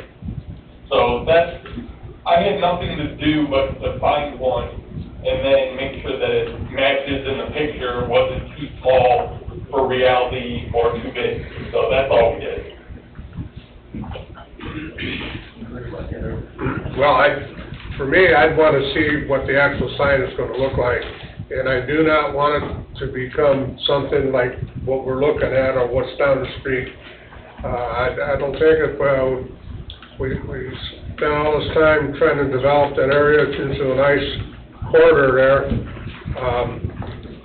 I don't think we should muddy it up like Las Vegas? Yeah. Well, I like the concept of if he's going to put a sign there and let it, say what's happening in the parks and what's happening, like with Summerfest and stuff like that, communication and townwide yard sale and stuff like that. That sounds like a good thing to have. Well, anytime you can get information out about the town is a good thing to have, because this town is hard to get information on. And we're gonna get the newspaper shortly. It's hard, but I don't want to ugly up the corridor is all I'm saying, so I want to see what the sign looks like. You know, I believe Vermont doesn't allow any billboards any place in the state. So maybe I should move to Vermont. Yeah, I mean, not to shut my own legs off, but I tried to take a picture, I'm pretty sure that one's electric. I can't recall that off the top of my head, but what at least I imagine that it would look like, maybe it would, you know, instead of it being straight up and even, and maybe the post on one side and the billboard kind of, sits, you know, to one side versus the other, but, I mean, I think that, you know, when you talk about the billboard that I had in mind, you know, frankly, they have, kind of over by the high school, they have one. That was what I was thinking, you know, it would be. I can see if there's something that's a little bit more visually, stunning. I guess my hope is that with everything that we would build in the area, that I don't want to take away from it either, but I think it can be an add. Like I said, So the intent for the gateway is, you know, it's something we'll do this. I recall all these discussions, like John said, church, school, the bank, all those monument signs have messages running out. Right. And the signs are not to have anything going right to left. It's supposed to have something that pops on and stays there for 6 seconds. Okay. We'll come back next time with a suggested what we anticipate it would look like so that you can take a look at I it. think the sign that he took a picture of belongs at 41, not on 133rd Street. And not in Vermont. Yeah, you know, so just Okay. Like I say, I'm not against it, I just wanna see something better than what you're showing. No, that history is good, so I will work with Mike and we'll come back with that for you guys. Okay. All the lawyers are comedians tonight. All the lawyers are comedians tonight. Adam got a few zingers, and Nathan's got a few zingers. No, they're trying to be comedians. Yeah. Bob Hope, you're not. Pull my tail up between my legs here. He does have hope. He does have hope, he does have hope. Made me laugh. Any other questions or discussion? I don't have any. If not, then. See you in a couple weeks. Yeah, if you got everything put together. We'll keep working at it. All right, buddy, take care, Yeah. thank you. Thank you. You're welcome.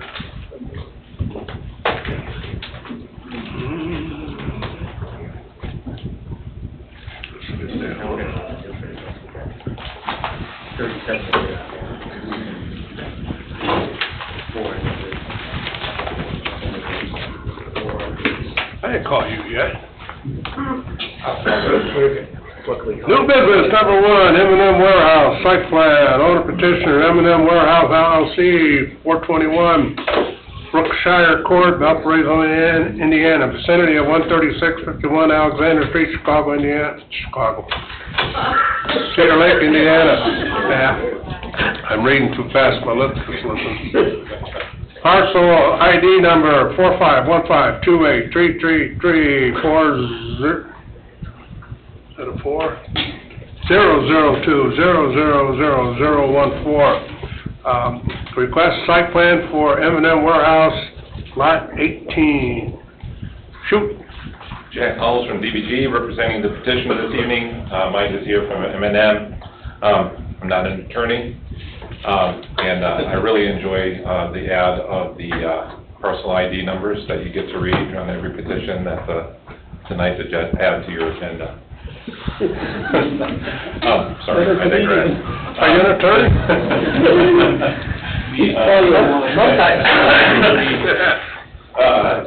Lot 18 in Railside is a lot that is proposed for warehouse. It's a similar product to the lots immediately to the north, lot 17. Like I did that project.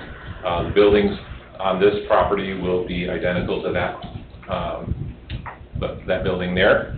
We've prepared a site plan and submitted that along with the photometrics and the landscape plan, all the requirements that you have for your site plan requirements.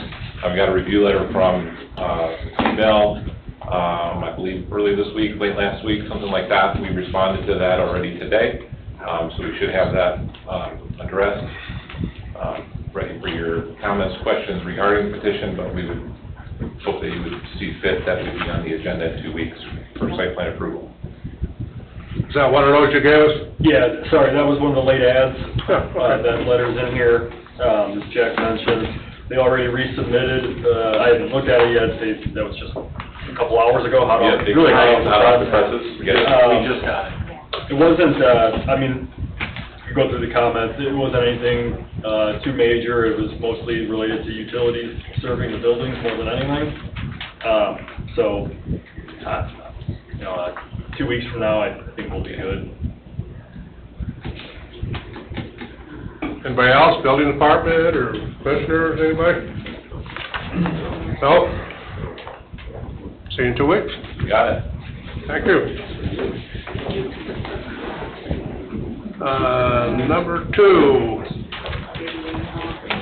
Ideal Design Site Plan. Owner, Clay Holdings LLC, P.O. Box 2010, Cedar Lake, Indiana. Petitioner, Gabriel Garcia, Ideal Design Group, Inc., 6508 164th Place, Tinley Park, Illinois, 60477, vicinity of 12712 Wicker Avenue, Unit A, Cedar Lake. Parcel ID number 4515202601300014. Petitioner is requesting a site plan. Name and address, please. Requesting a partial build-out. Name and address first. Gabriel Garcia, the owner of Ideal Designs, Address? 6508 164th Place, Tinley Park, Illinois. Okay. Thank you. And what are you doing now? Leasing out an office on 41 at 12712. It's an existing building, and there's 3 units in it. And one unit has never taken occupancy. It's 1,100 square feet. We have an office in Frankfurt and expanding our business to the Cedar Lake due to a lot of business we're getting from the Indiana area and the surrounding municipalities. So it would be a secondary office for us with 3 employees. And we need a conference room and some cabinets and doors, kind of renovation. It's kind of outdated. And we submitted plans to the building department. Okay. It's requesting a partial build out. This is the old real estate office, isn't it, Tim? Is it? Martel Fenton Building. It's right there. Yeah. The Martel Fenton Building. In the front of it. In front of the dental building. The very, In front of- section closest to Wicker Dental. Avenue. It'll be in the front. So it's been unoccupied, and it didn't even have a floor in there for a while, and now it does have one in there. Correct. And the dental's in the back? Yes. We would have the frontage. And I've been out there, that's my dentist. Oh, okay, nice buildings, new. They only need 8 parking spaces, and one of them has to be handicapped. You see it on there, they've got 37 parking spaces on that parcel, so. Your build-out is on the inside? Yes. Yeah, okay. In the front. So it's gonna be, so it's gonna be resurrected as 3 units? It's already divided into 3. He's gonna be using all 3? No. No, it's just using the one on the north side. Just the north side? Or, excuse me, on the east side. One is still vacant. Okay. The middle one's still gonna be vacant. We only have 3 employees.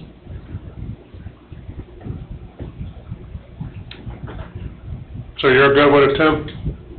Pretty straightforward. Yeah, this is a 3-unit building, and the parking and everything was designed for a 3-unit building.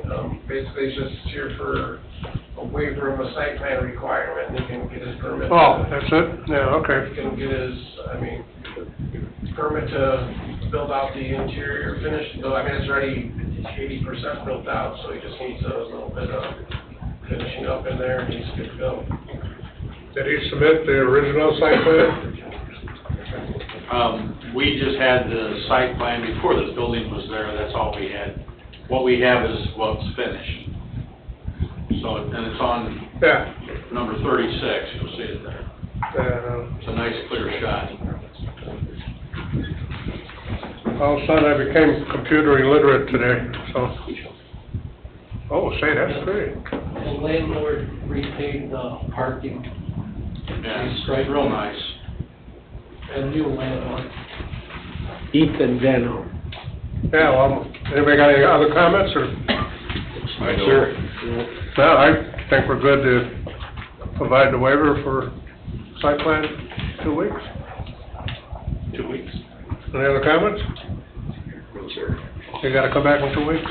2 weeks? Yeah, we start at 7 o'clock in 2 weeks. Okay? August 20th. August 20th. August 20th. At 7 p.m. 7 p.m. Thank you. Okay, thank you. Good night. Number 3, Town of Cedar Lake, 7208, 7228, 7308, Constitution Avenue, concept plan for 3-lot subdivision. Denied.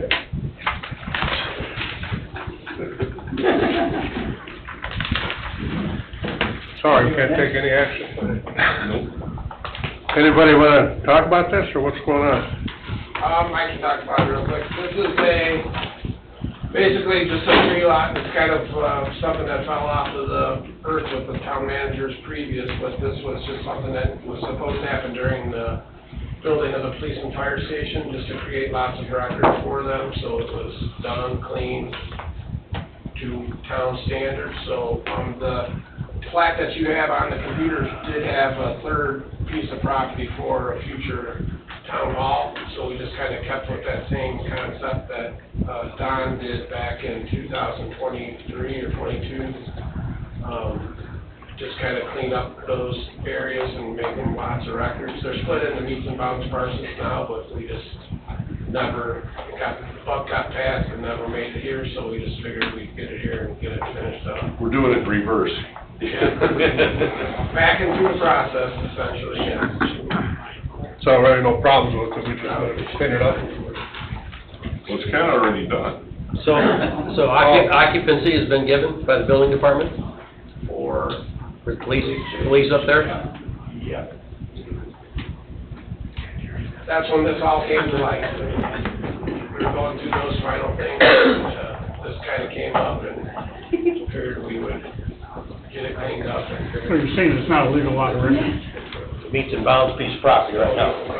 For both buildings, correct, right now. This may be a legal matter, you have an attorney? Too late. Too late. All right, well, I Yeah, guess. so that's where we are. I mean, we have the plat, we had it done, we had the initial preliminary plat done to come here, and it never, for some unknown reason, not made it here, so. Well, okay, then. We found it, we figured the right thing to do was to get it out there and get it done, so that's why it's I'm glad you didn't call this a unique situation. not unique, but, yeah, it came up and said this is the proper thing to do, bring it here and get it done, so, but it's here. Yeah. Well, okay, see you in 2 weeks. Don't get me started. Thank you. I know when the picture tax saves pocket. Number 4, Railside, Lot 1 site plan, owner petitioner.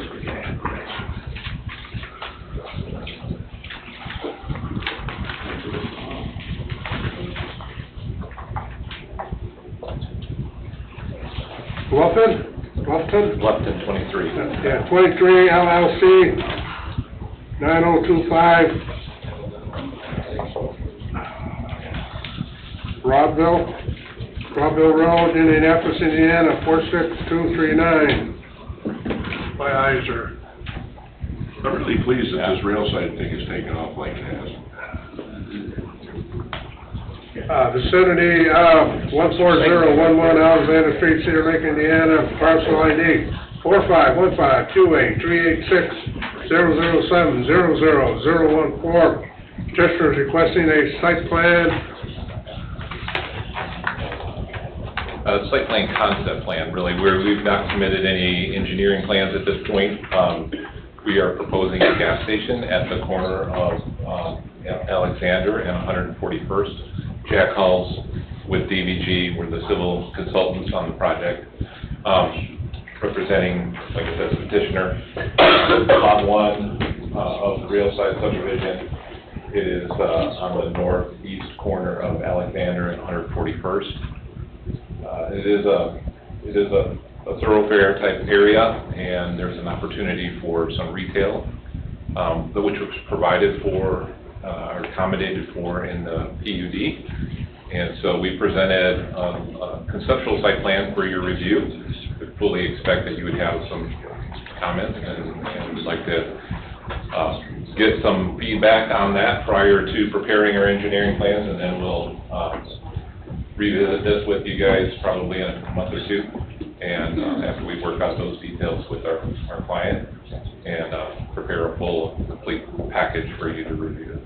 What kind of a gas station do you know? I don't know, but it's going to be, one of the major vendors. For vehicles only or trucks included? So we're proposing 6 gas pumps, so, or 12, there's 12, there's 6, so so 6 stations, so there'd be one on either side. We're proposing a single row. This is an industrial subdivision, so we've accommodated for a lot of, work-type vehicles and trailers to be using this site. That would be what we would anticipate. We also know that recreationally, 141st is a thoroughfare from, Wicker down into the lake. This would be an ideal location for somebody who's going to gas up the boat before they hit the lake to stop, which would require the site being able to accommodate boat traffic and, a trailer, those kinds of things, which would be very similar to what we would see during the work week with, contractor vehicles with a trailer behind. So yes, we've accommodated for that in our site plan. Let me re-clarify, semi-traffic. Yeah, and so we do that also, so we do a 53-footer, we use our software to determine that a 53-footer can get in and out of the site with the turning radiuses, so that will be a part of the submittal package. That You're we not talking submit about for truck fuel, though, you're talking about to deliver fuel. Yeah, exactly, so there's a C-store in there too, so, yeah. Yeah, the we fuel didn't want delivery. truck traffic going through that all the time. If you look, there's, on the south side of the site plan, there's the pumps. And so you would enter in from the north, go around the back side of the C-store, and then the fuel truck would offload there, and then they would be able to get around and then make the turn back onto Alexander. We've done that turning study already. That played into the design as we presented it to you. And then they'll be going back out to 41. Yeah, so then they would go back out, so they can either go. Semi-traffic going down 141st. Not necessarily, because there is access through Alexander out through, the Lakeview Business Park directly to 41, so, they would have an option. Those are all public roads, so they would have whatever traffic pattern kind of makes sense. Yeah. It's kind of off the beaten path from 41. Is there a plan to put signage of some type on 41? Not at this time. We don't own any real estate out there, so it'd be, at some point, where the location of gas stations in town kind of become like a fixture. People know where they are. So there would be a little bit of a learning curve, but once people got familiar with this being a gas station site, they would know. Yeah. Thank you. I feel like Bob tonight, I got another story to tell. Yeah. Okay. I'm ready to listen. When Jim Hundley and I were growing up many years ago, when they opened a new gas station, they had one of them big airplane searchlights that they used in World War II. Yeah. And it would shine that, remember those, Jim? So we'll put that in, like opening day, we'll make it, the retro, Another question. So, what are the plans, are there plans with the town right now, with widening 141st? Well, I was wondering if you were gonna bring that up. Because we're gonna, yeah, well, when we increase the traffic, now what are we doing about signal? And that won't be right straight across from the school like it is now. Right. So as you recall, when we did the Railside subdivision, we were asked to prepare a traffic impact study at that time, which we did, presented to you. We made certain assumptions in that study, and that justified the location of that offset, because we also have the complicating factor of the railroad that's right there. So, we located Alexander specifically with that in mind. We did do widening all along 141st, along the rail side project. As you recall, there's a lot of drama about 141st and Wicker Avenue, and we included that in our study as well, but that is in unincorporated Lake County, and it's not really even something that the town has jurisdiction over. And we identified some issues there, but we anticipate that traffic it's going to be growing. We put in that study, we put a pretty high growth factor, so I think it was 4% a year, which would be pretty dramatic growth, which we felt was reasonable for the area, because at that time Cedar Lake was in a pretty high growth pattern. But that would be 20% over 5 years, which would be really significant to be looking at for that study. And so, you know, that's all baked into that study currently. What does need to be reevaluated is the use of the retail at that location. We studied it with probably a little bit less traffic coming out of the subdivision, going in, using that entrance. So we'll study that, but we were trying to get some feedback on whether or not, you know, you felt this is a good location. I think it is a good location for a gas station. Get some feedback on, you know, do you feel that the site lends itself to how you would envision it laying out? Looking at the access load points, you know, ideally, we'd like to have 2 access points into the site. Like most gas stations have that, just for convenience sake. So having even a right in, right out, either on Alexander or off of 141st, we'd like to talk about that. So those are the kinds of things we'd like to. I'd like to go to Luke, because last night we had conversation over when we're going to do some work to 141st from Parish to the tracks. And we were waiting on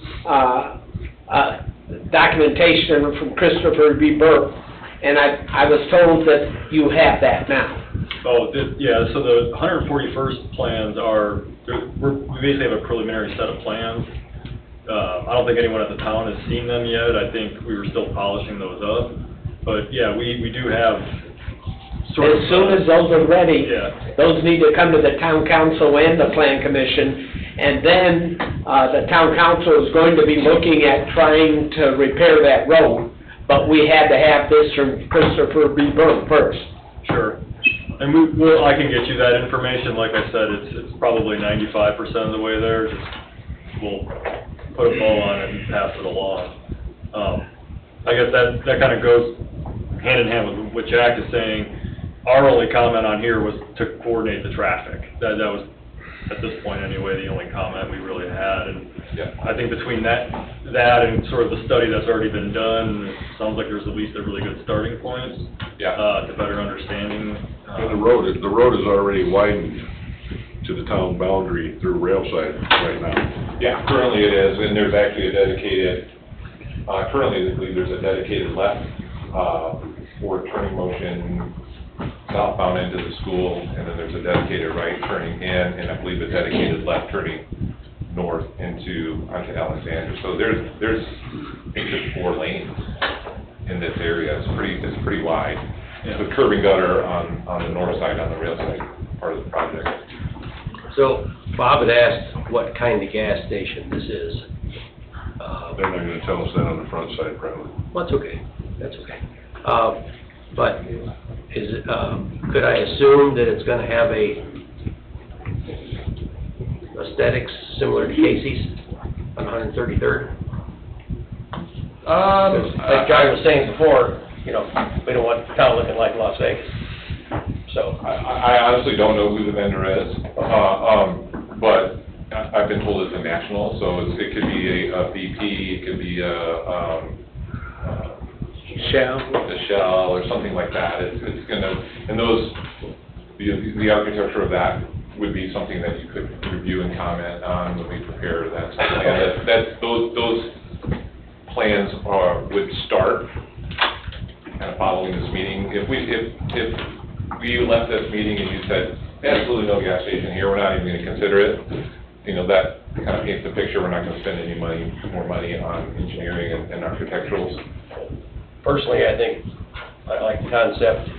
You got the traffic flow, seems to be figured out, so. And ideally, 141st will probably have to get widened at least 3 lanes at some point all the way through, like 133rd. Yeah, I would anticipate that's probably what's... And if I would have had my way years ago, I wanted to have 133rd be a business district, and then run the industrial park from 133rd to 141st, and I wanted to have 141st be a business district, but I didn't have the votes back then, so now it is what it is, and I gotta deal with it. Yeah, but. They're saying, well, So does that mean the gas station's okay? Yeah. That's what I heard too. You may or not have discussed this yet with your clients or whatever. Is there a planned hours of operations for this gas station? We haven't discussed that, but if that's a concern, I would like to be able to bring that back to the client, some feedback. Would you be opposed to a 24/7 operation? Well, you got houses on the other side of the railroad tracks. That's my concern is for those residents. And if the lighting was done correctly, It will be. maybe the neighbors might not have concern that he's talking about. So, are you gonna continue the sidewalk on the Centennial side across to the gas station? I believe the sidewalks were part of the subdivision. No, we exempted them. From rail side?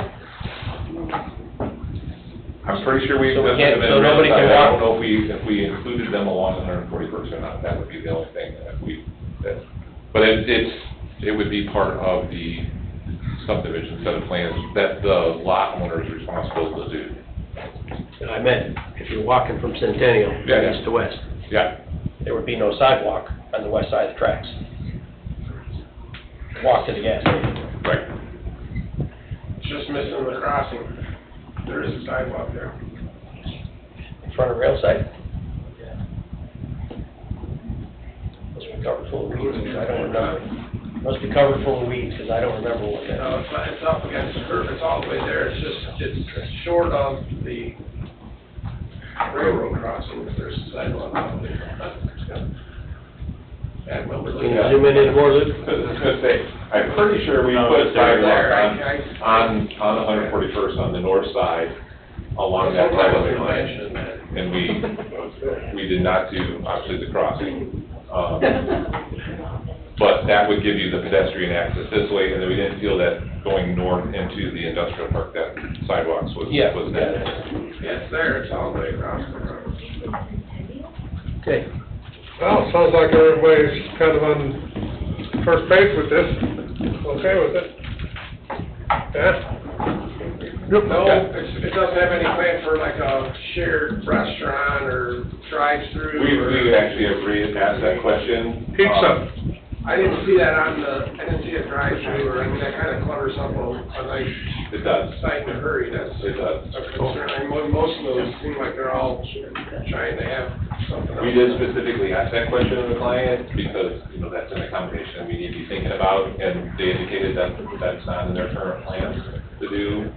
So if that changes, obviously between now and within next month, then we'll be providing all of that. Unless you try to put a drive-through lane and all that in there, it really It clutters gets up. tight, for sure. But if you notice on the site plan, there's a lot of green space around, probably more than would be anticipated with the gas station, specifically on the south and the west side. No overnight truck parking? Will you allow it?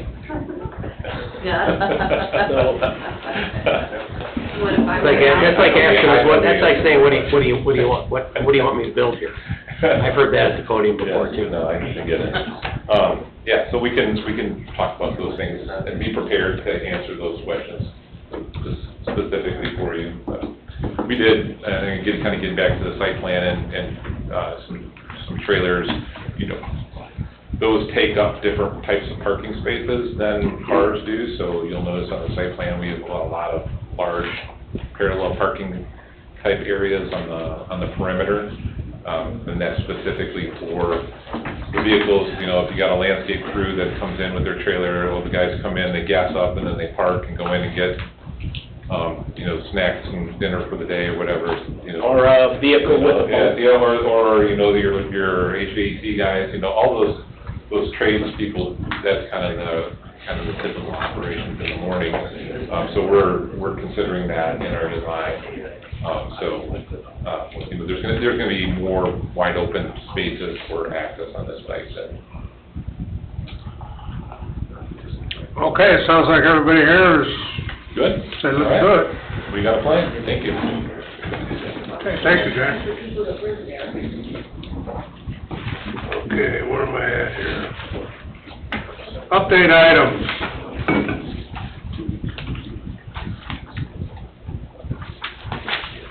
Rose Garden Estates, Unit 3, performance letter of credit in the amount of $1,913,079.85 to expire on August 22nd, 2025. The renewal is in hand and will expire on August 22nd, 2026. Vote at next public meeting. Any other updates on Rose Garden? How's it progressing, or? It's good to go, it sounds like, right? They've made that much progress over there? No? That's what I Bond heard. is good to go. Yeah, bond is good now. Inspections are still sporadic at best. They still haven't addressed a lot of the items. Same kind of concerns as previous. They went out and looked at 10 things on the list, and 2 of them were attempted to be done, and the other 8 weren't even touched, so. That even happened today. We're at a stalemate still. So, I don't know what's going on. I don't know. The next meeting's August 20th? Correct. Yeah. Yes. The bond will be in place, so. We got the renewal in hand. It's already in. You already haven't even, you were given copies of it. Yeah, we just got to vote on it next meeting. This development, we really were wanting more progress out of this development than we're getting. Although we have had the attention of the developer, I don't know if we're getting, it doesn't sound like we're getting what we need to get. I don't know how many more times this is gonna get renewed. Before we take action. I guess it's up to us, huh? It kinda is. I mean, there's been some discussion with the council that they're tired of messing around with it. It's been too long and they're not making any headway, so. It's not fair for the citizens who buy houses It's not. in these developments, and they take too long to get the roads turned over to the town and finish their punch list. In the meantime, they don't have the services. That's not fair for them. I would agree. Phase 1 had over 100 items on there. Still? No, it doesn't have 100 anymore, does it, Tim? I wouldn't want to say no. I mean, when we start taking actions, just start pulling the bond. And then, you can't keep letting them go on. It's gonna be a discussion before the next renewals, for sure. There's multiple developments out here doing the same thing. We need to tighten that up. Luke, it's almost $2 million sitting here. Is that enough money to fix all this stuff internally? Internal, external. For Unit 3, yeah.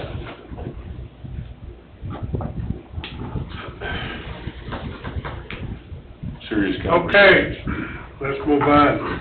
Number 2, Centennial Villas Phase 2, performance letter of credit in the amount of $103,940.34 to expire on September 5th, 2025, and converting to maintenance. Vote at next public meeting. Hi. Hello. I just wanted to give you guys an update. John Yatsko with Old Toff Homes, 8051 Wicker Avenue. So yes, that's true. Our bond is expiring in September. We reached out, we had our inspection done. All of our punch list items are complete, other than right now I have some seed to put down tomorrow. And then to add to that, at the same time, Phase 3 is also complete. So we reached out for a punch list on Phase 3 as well, that was not on the update item. The Phase 3 punch list is also complete, just like Phase 2. So we had requested to roll both of those performance bonds into a 3-year maintenance, letter of credit. We asked to roll both of those performance letters of credit into one combined maintenance letter of credit. Staff agreed with that, so at the next meeting, I'll be here with that letter of credit to be accepted. Staff, whose staff, yours or ours? I'm sorry? Whose staff? You said staff agreed. Town staff, yes. Town staff, okay. How many items are on the list, Lou, for phase 3? Phase 3, we had probably a dozen punch list items, and sounds like they've been done, we can re-inspect. Yeah, in fact, TJ was just out there, he went through everything. Okay. Yeah. It wasn't anything crazy, it was a pretty short, easy list. Okay. And we got 2 more weeks, so. The town's good with it? You've got it? Good. Okay. Well, I guess we can, probably do this next meeting. Okay, thank you. Thank you. Number 3, Rose Garden Estates. Unit 1, performance letter of credit in the amount of $6,067,696.25 to expire on October 10th, 2025. Same thing. Same with Samuel, huh? All 3 pages, yes. And they haven't, sent any renewal letters in or anything? I haven't seen anything at this point in time yet. But this doesn't expire till October. Yeah. They usually do get it out 60 days ahead of time, but I haven't seen any documentation at this time from Lennar. Now, how many times has this been rolled over? That I don't. A lot. How big is that punch list? Oh. Phase 1. That was the one, it was 100 plus to start with. Yeah. Yeah, I'll get you guys the current outstanding item list for the next meeting, but there was quite a few. So he'll get us a list. Quite a bit was done, but, I mean, I think. Almost $8 million worth of a I list. think only half of the stuff on the original punch list has been completed. Mainly, they did some B-box uncovering and some stuff that was, you know, the bigger stuff on the list didn't get done, so. Well, I'd like to know what the list is, and I would also like to say, not a year extension, if they need an extension. Cut that down to, I don't know, 6 months or something, gotta get these people moving. Right. Well, the bad thing is with these, when these are expiring, you're in October now, so you do the math, you know, your 6 months is gonna be over in February, and then we're gonna be right back in the winter trying to, you know, Yeah. I don't know Calculate it for the if spring. our best will just take the money and do it in the spring, or how do we, that's what it should be done. And Tim says he'll get us a list for the next meeting. I mean, Yeah, right. Dave, can we, if they're not getting any headway, could we pull it and then subcontract it out? You can. Because we need to do something for these residents. Proper notice needs to be given, but you can, Chuck. All right. Maybe, we should let them know we're thinking about doing that. Mr. Chairman, Yes. I think when we get that list, we gotta pick out 10 or 15 things and tell them we want these things corrected before you come in again. We give them a list of 100 and they do here, a little bit here, a little bit there. I think we should pick out maybe some of the more serious things and get them taken care of. Yes, I agree, we need to figure out some way to get these developers off dead center. Either that or just figure a proper time to pull it and get it done.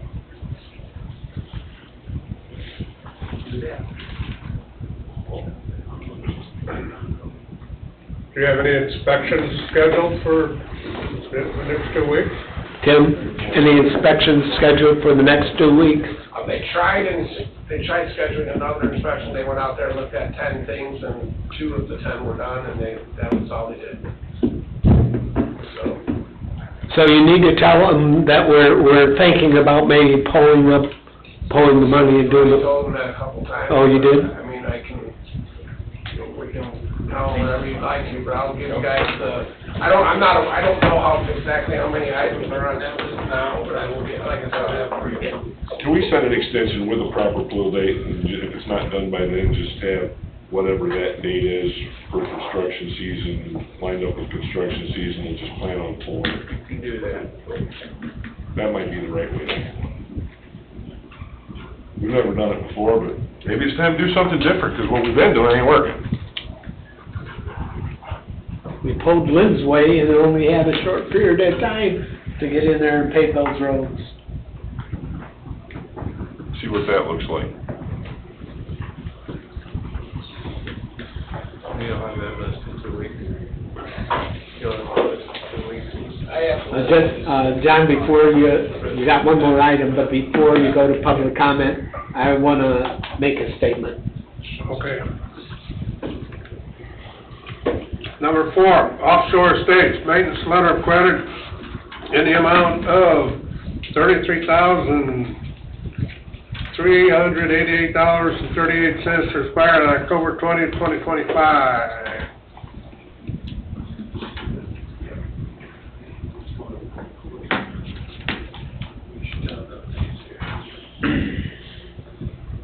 Tim, what do you know on offshore estates, or Luke or somebody? We'll have to get our inspections for this maintenance going. I know we haven't been out there probably since the performance letter credit expired, or rolled into maintenance, so we can get that on our to-do list. It's a small one comparatively, so it should be straightforward. Okay, would the pond be covered under the maintenance? It would, yeah. Okay. Okay. All right, well, we'll see what happens, when we find out in the next meeting. Okay, Bob. All right? We have some culverts under the railroad tracks from 133rd Avenue going to 141st Avenue. I had a gentleman at one of my Northwest Indiana Regional Planning Commission meetings. His name was William Miller, and he represents North Fork Southern Railroad, and he's in charge of safety, and gave me his card and said if you ever needed me for anything, call. So I called his number, and it said it was disconnected. So then I called corporate of North Fork West Southern, and I told them that we had culverts underneath the railroad that needed cleaned out. And so they looked it up, and they said Chesapeake and Indiana Railroad owned that portion of the tracks. And they gave me their phone number, and I called them, and the representative is in Illinois, and he said he was going to try and get somebody out there today to look at that to see about getting them clean. I sent the phone number to Luke, I sent it to Ben, I sent it to the town council, so they all have the phone number of the company at Chesapeake and Indiana Railroad. So hopefully we're going to get those culverts cleaned out so that we can have the water run where it needs to. Okay, thanks, Bob. Yep.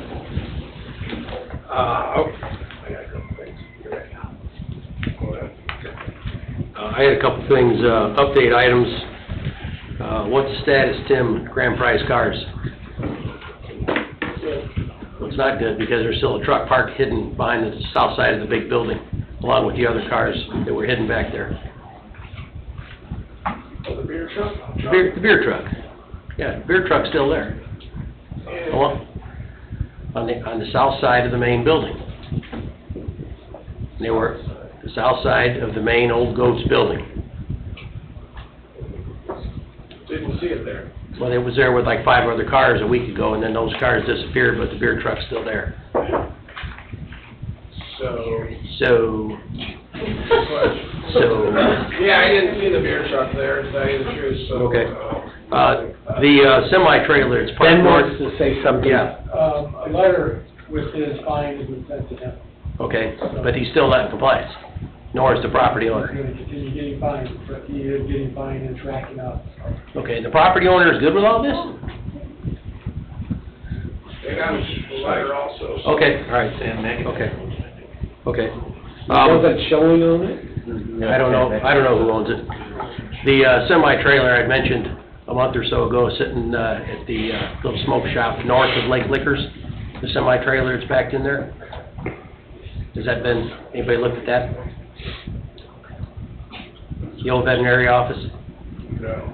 Yeah, there's a semi-trailer backed in there, it's got a, looks like a reefer truck.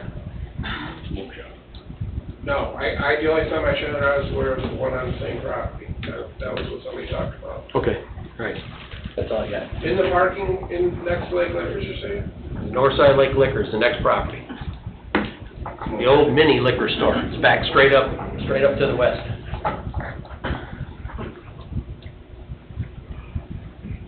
Okay, public comment. John, as we enter into public comment here, I want to bring before you, I'll Just a remind minute, you that Tim Dinga is here from Armani Development. You asked me to submit him a letter that he would appear before the planning commission to talk about summer winds. Okay. And it was announced at last night's town council meeting that he would be here, and that's why I think we have a lot of people here tonight. That's fine. Should have been on the agenda, so I wouldn't have missed it. Please come up, sir.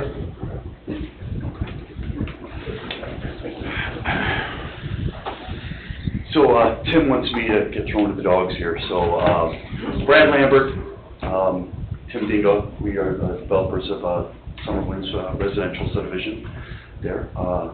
Just south of the high school there on King Street. We are here to talk about the conversion of our performance bond to the maintenance bond for the subdivision. So, due to the nature of the duplex lots that were there, the actual 80% threshold that we needed to reach to make that conversion didn't happen until late last year, or early, yeah, and actually we're digging the last two lots over there now, so that subdivision will be completely finished. But anyway, it has been since 6 years that we've carried that performance bond. And we had floated the idea at a previous meeting, it was a few months ago, with the Planning Commission here, about us possibly being able to forego the maintenance bond, primarily for the reason that when we do end up opening up King Street, that King Street is obviously going to be taking a tremendous amount of construction traffic for the additional developments to the south of us. Not to mention that it's going to be, it's going to be a major thoroughfare and a really nice access to the high school on the 133rd there, to the middle of that segment of town. And we just feel like, because given that we have carried the bond already for actually 7 years, but also that we've also complied with all the town's requests for different things that needed to be done as far as curb repair and the sidewalks and things there. And, given the fact that King Street would be used fairly heavily and not really to access our subdivision, but the rest of it, that hey, we'd like to go ahead and get it surfaced and get it done, but then be able to say that we've met our obligations as far as the bond goes to the town. Some of the things I've heard is that the people that can't get through King Street, it takes a lot longer for an ambulance to go get back in there, and that may cause somebody to lose their life, and I don't want to see that happen. Yeah, thanks, Bob. So that was one of the main points for people who had was just, obviously it's a great thing for the town, or a good thing for the town to get that open and get that thoroughfare usable, especially as we, head into the winter here. So, Tim, was that neighborhood has a final coat of blacktop on it? No. Okay. And Luca, there are issues with the first coat of asphalt? You know, I'm not sure, I have to look it up. I don't know what the outstanding items are on this one. Okay.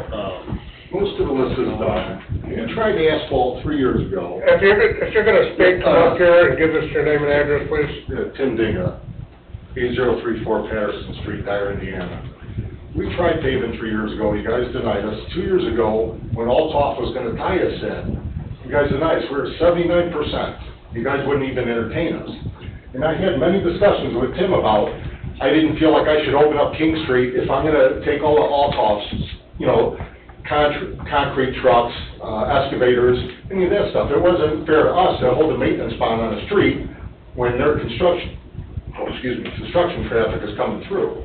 So we've had these discussions, open discussions with the town. So it's not like we're, you know, running away from it. We wanted to get this paved 3 years ago and 2 years ago. Believe me, I want to be out of there. Yeah. But it just, we caught a lot of resistance trying to get King Street open. And we just didn't feel like it was our responsibility to hold a maintenance bond on it. You know, when we're opening up to so much traffic. So, There are some curbs that aren't on King Street that need some repairs. I can promise you, all the concrete work is done, because he did it.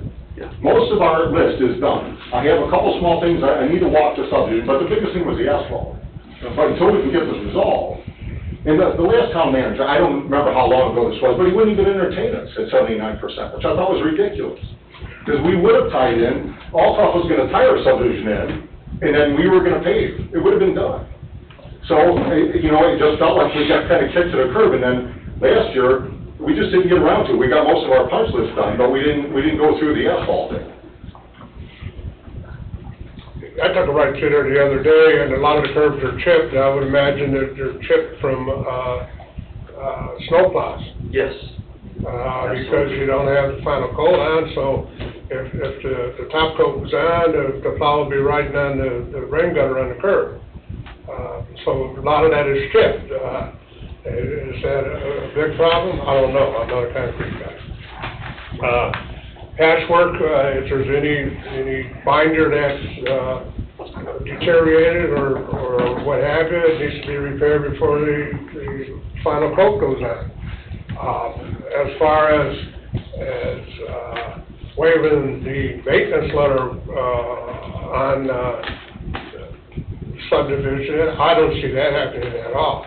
And as far as you opening up Night Street, that's your obligation to open it up. And you open it up, and if you want to keep traffic out, there's got to be ways you can figure out to keep the traffic out. I see signs all over, there's no construction traffic. Construction traffic use Parish Avenue to whatever street is getting into that subdivision behind you. So, I mean, I don't see any big argument here. You need to finish your project and get it done. I've got people sending me emails, and the rest of this commission and the council and talking to them because they're not getting the service from the town. Well, it's like snow plowing. Well, it's not our obligation. We don't own the streets yet. That's your obligation, to plow it and give them the service that's required. Yeah, which we've met. Pardon me? Which we've met, yes. We plow the streets. I'm just telling you what I know, you know. Yeah, I understand, John, I understand where your position is and what you're coming from, and all of that is absolutely true. We're simply stating that, you know, we've carried the bond for 6 years.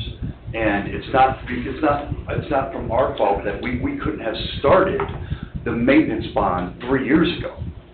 It was because of a 1% difference between the actual subdivision being ready versus, the 80%. And the thing is that point itself was extremely arguable because the subdivision was phased into 3 different phases.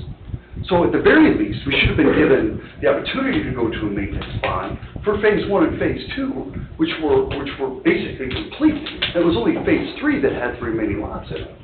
So, again, so here we are, and they're saying, well, you're saying, no, sorry, all that's out, you gotta do it, Hey, we've met our obligations, and we've been, paying for a performance bond for 7 years. So that's... I'll tell you guys something, I completely agree with you on the construction traffic, and I get that you don't want to have to deal with damage from construction traffic. What about pulling a maintenance bond just on King Street then? Is that plausible? No. Well, what if the... Why should we take on your problem? How is it my problem though if they're running their trucks? Now they have new construction right behind us. You know they're gonna cut through there. I guarantee you 100%. That's where all their traffic's gonna come. That's the quickest way up on our... Your whole neighborhood could have been paved except for that piece of King Street, so nobody could get through there. And residents wouldn't be filling this room. I don't think that's the biggest problem. I think people are upset that they can't get through, you know, from Pierce to 133rd. I think that's probably the biggest problem. I agree with that. I would like to get King Street open for the residents. I would love to, too. And I'm sure you would. I get your point about the construction traffic, though. Once you do it, you don't want to deal with frankly, your residents and your subdivision shouldn't have to deal with And you know, construction I don't traffic. think they realize if they're my subdivision, they don't want that street open. Because all that's gonna do is open a serious thoroughfare. And people are gonna be speeding down there, even though we put stop signs at every stop corner. It's still gonna create a lot of traffic. I would, and I'm not negating your feelings because we certainly have had our fair share of issues with developers. I get it, and I wanna be done, I promise you. I wanna be out of there. We've been, building-wise, been out of there for years. I don't think we're asking anything that is... What I'm suggesting is can we figure out a way to work through this, get that street open for the residents and still find... And put signs on the site of Centennial that says, no construction. Listen, we know how that... Yeah. Well, I would love to say that I would drive through that. Well, you know... we can have a police department blocks on King Street and get the neighborhood that is yours paved. There's no final coat of blacktop on it. I'm sorry, you what now? Sorry? You said there's no final coat of blacktop in that whole neighborhood? Correct. None, zero. Okay, put a couple Babe Ruth blocks on King Street so construction traffic can't go through there, and get paved. Get your neighborhood paved. That's the condition that exists there right now, and I think that's, you know, that blocks the traffic from coming through, obviously all the way, and that's, I think, maybe what the town is saying is that it would be nice to have that thoroughfare coming from that part of town. I think you're concentrating on the King Street connection. Yep. The road not being the final coat of blacktop in your neighborhood in all these years is what I feel like is a big problem here. But I guess we told them they can't. We were prevented from doing it. We offered to do it So 3 it's not years like ago. we've been holding on this long. We've just hit our numbers. Yeah. Well, you know, COVID slowed everything down. So. It actually sped that subdivision up, to be honest with you. Well, yeah. So they're asking for some type of a waiver from the maintenance portion of King Street, being that, I mean, Old Top came in and asked for a similar situation, remember, back at Centennial, but it was deemed to be their neighborhood and their construction traffic that they were asking for, and you guys converted the traffic over to the other entrance off the parish and tried keeping them off of, remember, you know, over there, because obviously as the neighborhood developed, you know, they had similar concerns, but it was all of Centennial that was going through the brand-new paved part to get to the back to the construction, which is obviously just the way it works, unfortunately, you know, but in these guys' situation, it's other developments bringing construction traffic through their new road. It's not a further extension of their development, you know, so, again, I don't know that it's, in order to make sure that it's up to speed, it's been there for this long. I mean, some consideration maybe for 1 year or for less of a term than 3 years, so they're not on the hook for that. but it's not even finished. We're offering a reduced warranty and it's not even finished. They're asking for some type of a consideration of finishing it to, you know, that's why, I mean, I guess they're, like you said, they're. We're not gonna finish going until we tie in King Street. I mean, that's all gonna get brought in together. We can't bring a paver back out to, you know, just do a 10-foot strip, so we wanted to do this all together. And I'm in agreement of that. So I'll go ahead and let them pave it. If it's close enough to the 80%. They are at 80%. So then let them pave it. Then pave it and keep the construction traffic out with some concrete barriers. Or the signs and we'll put some police in there. Because what he's saying, he wants King Street open, but you're saying to keep it closed, so I don't understand. And I would like you guys to sit down and have some of the public come up and say what they've been telling us, so you can hear it, and then after they're done, then you can respond to it. Let's try to find a path forward at least. I would love to. If you open King Street, and you put a block here and a block here, and you space them far enough so a car would get zigzag around it to get through. But a semi-truck or an 8-wheeler, 18-wheeler couldn't get through it. What about an ambulance You're trying to get opening through? the street, you're keeping your construction traffic off of it. It would have to be big enough for an ambulance to get through. A fire truck would have to go a long ways around, but they're doing that now. But that would get it open, you can pave everything and move on. That'd be a big liability. Public road. Pardon? Once this gets to the maintenance time, it's a public road. That is what they're trying to achieve. They're trying, once they do their final coat, their final punch list, get their final coat of asphalt on, they're gonna come here and ask to convert it to maintenance. That is what initiates the town of Cedar Lake taking ownership of that infrastructure and that roadway. So now it's the town road, and the town doesn't want to have a road blocked off by blocks. I mean, they want to have a road that's open for the people that are in those neighborhoods. And like he said, it's a planned major artery for all the people that go to the school and whatever. I mean, you look from that sign and you gotta go, 2 miles to make it 50 feet. And then once we take control of the roads, then we put it on our road inventory, and then we get tax dollars for it. What's the solution here, though? Absolutely no construction traffic with some sort of a, by ordinance maybe, a stiff fine? You don't need to do this by ordinance, you can do it in public meeting action. This is a condition of subdivision's plat approval, so you can act on waiver or modification here on that plat. And put the adjoining developers or construction area on notice, the contractors, whatever, putting you on notice, catch you on King Street, you're getting a $500 ticket or something of that nature. That you'll need an ordinance for, but the first part of this. No. But we've already got ordinances that cover that, don't we? What you do, yeah, fine. Who's gonna inspect what's there now? You gonna send somebody out, or are you gonna do that? It's fenced. And there's no problems with the primary, there's no problems with the primary? They have a punch list, like you said, Okay. they're working on that. They got. It's mostly done. Yeah, and we would not receive anything regarding the actual, binder on the streets. No complaints, no issues, no pointing areas. Some repairs done, we did, where we moved the previous, but yeah. Yes. And he came back and repatched them after they inspected. They had failed, so we redid them all. So that's done, the concrete for the most part is done. There was a couple of loose ends I gotta walk through there and see what there was a couple of things that I felt that fell under the builder and not the developer on that. We need to discuss with the engineer. So past that, that's it. I'm gonna try to use some wisdom here, rather than hash this out in a public meeting. Ben, can you sit down? Of course, we want you to listen to what the residents got to say tonight. But can you sit down with these gentlemen and see if you can come up? Absolutely.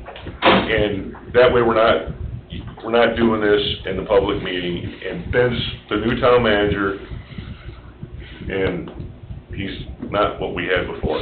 So I think, you guys okay with that? I'm okay, I want to see a solution too, but to me, the solution is not giving them a waiver on maintenance. And I agree with that, but if you're gonna do that, whatever the solution is, they need some sort, and the town does too, some sort of protection for these guys just destroying a brand-new road, because they will do it, we all know they'll do it, they've done it in the past. I've seen semi-trucks on brand-new asphalted roads in town ripping them off, when we were paving streets for the town. So, I mean, the guys have no respect for I the agree, street. I've been in the industry long enough, I know what goes on, but I'm just saying. There has to be a resolution. Yeah, well, then, your idea is a good idea, they sit down with Ben and see if they can't get it worked out. I know there's a public comment section, at the same time, from what I've gathered just a short period of time, it seems like there's fault on both sides. I don't necessarily agree with making the two gentlemen sit here and rake over the coals for however long, where there's been fault on both sides. Like Greg said, there's a way to handle this, and you can get it handled, get it dealt with. And just find a path forward. Exactly. You concur with that? Dave? Yeah. Okay. Absolutely. All right. Thank you very much. Appreciate it. All right, do you want to listen to what the residents have to say? Yeah, can you guys please stay for that? I know what I have to say. Could you guys stay for that? Yeah, I'll stay. Okay. Jeff Beal, 10240 West 134th Avenue in Summer Winds. Tip, talk about this, everything's all concrete work's done. There's so many sidewalks in there that are just crumbling. The top layer is just crumbling on them. I don't know what caused that, but we got a lot of bad sidewalks. And all this talk about King Street, King Street. What about the residents on the side streets that come into King? The sewers, wherever the sewers are, they got those, whatever they are, wrapped around the sewers. So you got puddles of water every time it rains, just puddles of water because the water can't go in the drains. We're dealing with that stuff all the time, but Well, we're just worried about King Street. With the second coat of asphalt. Well, yeah, of course, and we've been waiting, we've been in there 3 years, and they keep promising, but that never happens. And one other thing on these letters of credit that these developers want to do, you gotta get tough with them. I mean, everything just keeps getting renewed, and it's the same thing, everybody's got problems, but nothing's getting fixed. One more thing, when we had old business on number 2, person was looking to get a change of zone, and it was about, we talked about the building moratoriums. That is still going on, correct? Yes. This is that was an already existing site. I don't think this was, because it's... Are you talking about? The one for number 2. So Friary? Friary. Yeah. That site exists already. It's the monastery on Parish. You sure? Positive. Yeah. Okay, I guess that's... 60 acres, give or take. Okay. Let's see, I think it might be it. Okay, that's it for now. Thank you. We just got it. And I guess just for clarity, I mean, the towns, with these subdivisions, we have a rule that they have to meet 80% build out before we let them do the final layer of pavement and turn over the streets to the town to become the towns and start their maintenance period. So until that subdivision, until 80% of those homes are built, they have to continue renewing that performance bond and keep doing that. And again, sometimes it goes quick, sometimes it goes slow.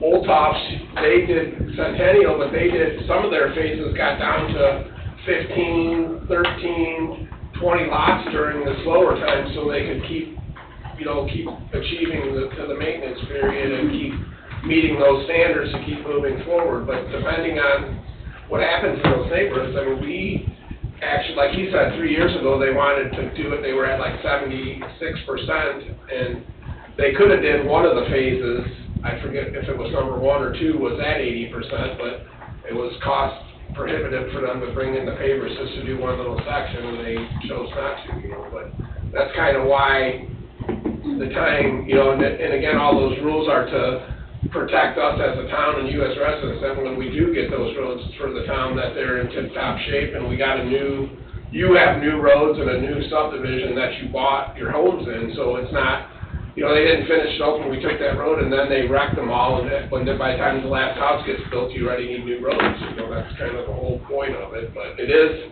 when you're the first people in there, it's kind of hard on you guys as being residents, but that's the reason why. I mean, there is. I understand. At the end of the day, that's why it is like that. But just to try to help you understand. Okay, with that 78%, whatever we have, because then we couldn't convert the HOA from village to us, to subdivision.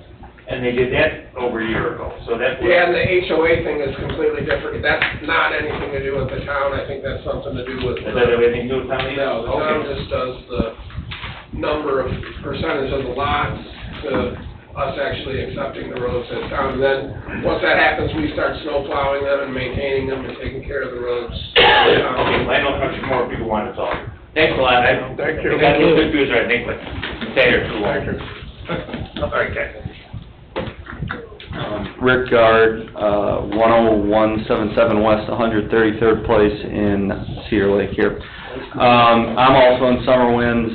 I've been there 5 years. I guess at this point, my only gripe is that we don't have the municipal services. Yesterday, and I think I had sent you all an email. You did. And I spoke with Ben, and I've spoken with Terry multiple times. I think that's my biggest frustration, is that we don't have full municipal services at this point. I called in regarding an 811 inquiry, and the town said, well, that's not our responsibility, because that's the developers. Then you call the developer, and you get very vague answers as to where certain things are. So, look, I don't have a lot of gripes about our subdivision. I think it's a really nice subdivision. It's really well built, compared to some of the stuff that goes up. Don't get me wrong. But again, 5 years I've lived there, no top coat. And if that's out of the developer's control, that is what it is. But, I would love to see a top coat. King Street is King Street. I frankly, yeah, will it be an inconvenience for us? Yeah, but I can't care at this point of what the inconvenience would be for our residents when, I think the biggest thing is, like, people come over to my house and they're like, you've been here how long and you still don't have a top coat? And then, in closing, I would just like to thank you all for being responsive, and just really the only thing that I would like to make sure gets really a thorough look at is the curbs, because I do feel like the curbs has taken a real beating, and that some of the curb work does need to get rectified. So, that's really all I have. Thank you. Thank you. Thank you. My name is Tom Schultz. I live at 10151 West 134th Place, corner of 134th Place, Indiana area. And just to let you know what's been going on there for a while now, there's concrete blocks down there now, and the road, obviously, we know it's not open. And I'm not looking forward to all that traffic coming through there. However, on at least 6 occasions, there's been vehicles that have gone around those blocks, up on my parkway, partly through the backyard to get around it. 3 of the, I never caught anybody yet, got there too late, they're already through. Notified police department on 3 occasions about that. And last February, there was even a car, we didn't know it, it happened overnight, late one night, that ended up in an open ditch behind our house. Went around it, got across the other side, made a right turn and into the ditch. And, so that's what's going on down there. I mean, if, pave it and you may as well just open it up. And you put the signs up, that's fine, but, police department's gonna have to monitor it. They're gonna have to catch these people coming through there with the, construction equipment to keep them out. And I know they got a lot to go on. I think he's volunteering to put a camera to the yard. It might be the answer. But, I mean, that's what's been going on. And now, since the sidewalk has been put in south of us, and the, I don't know, that's somewhere, the Beacon Point West, the sidewalk is, now we got golf carts coming down the sidewalk. And they used to be able to make it through the middle.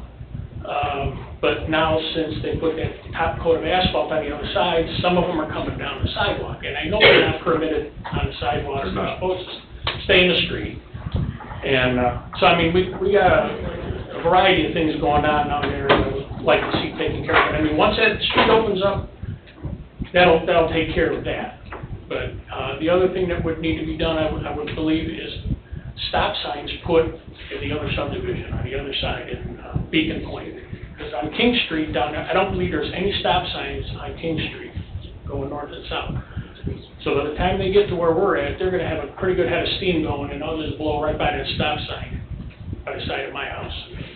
So those are my concerns. As I said, I'm not looking forward to all that traffic coming through there. However, it will eliminate a couple other problems that we see because we're right there on the corner.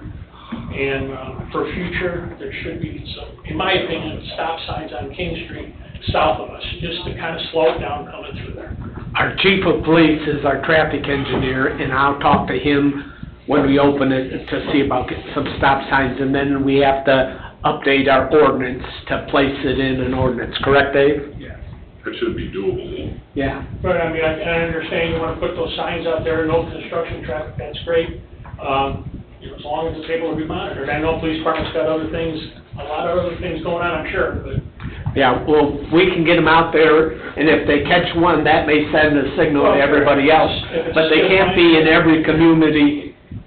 We just don't have the manpower to do that. I understand, they can't be everywhere at the same time, but, those are just my thoughts, thank you for listening. You're welcome.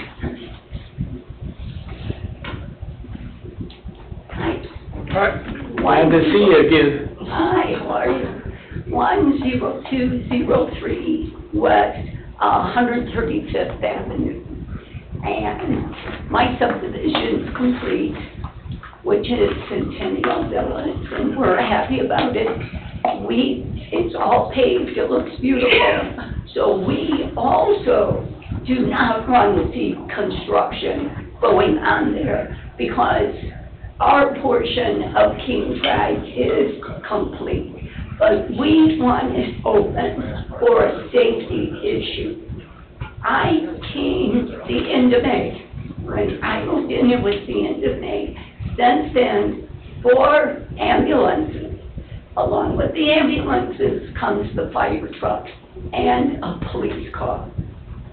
So it becomes a safety issue. Also, I think you have the industrial park. Anything could happen there. Today, I listened to the news. Fort Stewart and the Naval Base had shootings. There's explosions. There's the trains that derail and carry stuff. For us, should something happen in our district, we would be the last ones out. As close as we are to 133rd, just a couple of blocks away, by the time we are able to weave our way around to get to 141st or get to Parrish, it becomes dangerous for us, for the people that are living in the village. I'll help you monitor, because I don't want to see construction going down the street. So I hope you consider it, and I hope you order it soon. Thank you. You're welcome.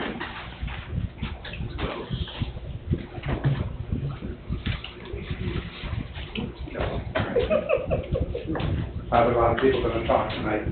Jerry Coster from Summer Winds on 134th Avenue. We've been there for 5 years, okay? And I don't believe a thing that Dingus says.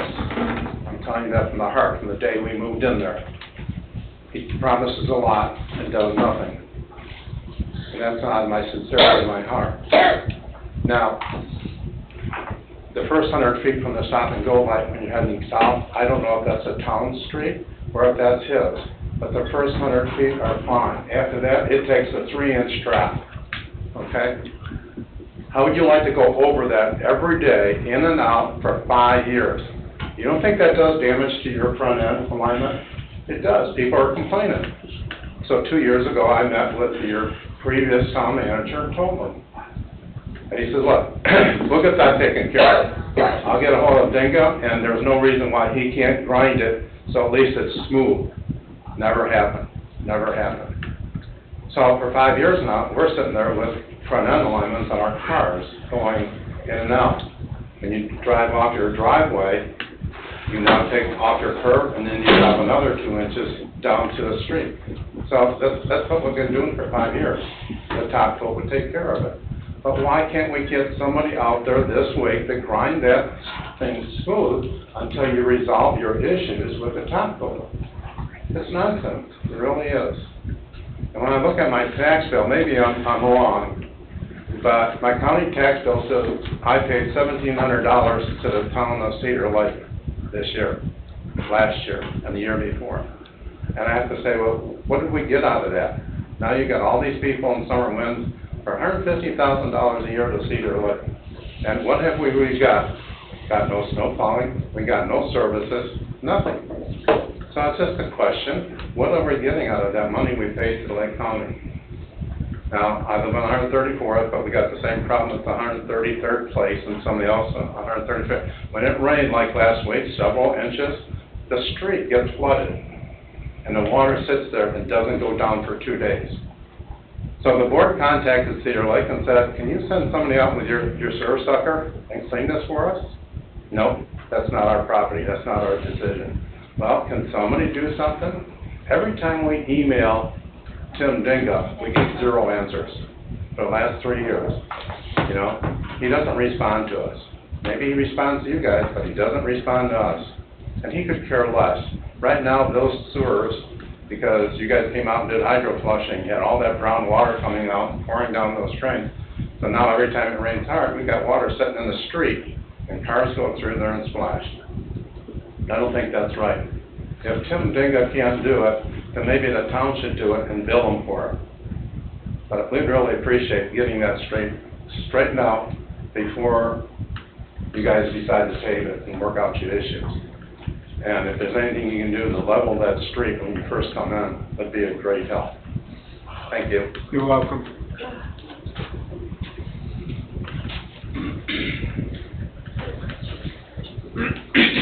I live in the Centennial Villas, and I've just been there for a little over a month. You need to state your name and address. I'm sorry. Terry Sciarotto, 10216 West 135th Avenue. Thank you. In the Centennial Villas. And I can sympathize with the people that live in the community behind us, but we too need to have access to the streets. We have to go all the way around to get out onto Parish when we're just like, what, 3-4 blocks from 133rd on King Street. And now you're going to have the schools opening. We have a school right on the corner of 133rd and Parish. We have the high school right across to 133rd. And with people, when people get off of work, rush hour, it's almost impossible to get out onto Parish to make a left-hand turn. So we are going way out of our way just to get out of our subdivision when we could just go to 133rd where all the stores are that we want to go, all the restaurants and places to eat, and we have a stoplight there so that we have easy access to get out of our community. I understand the construction truck issue, but that's starting to dwindle down because our old tall guy can tell you that we are done with the villas in that area. So I'm just hoping that you will proceed with letting them get their blacktop done and open up King Street. I would agree with you.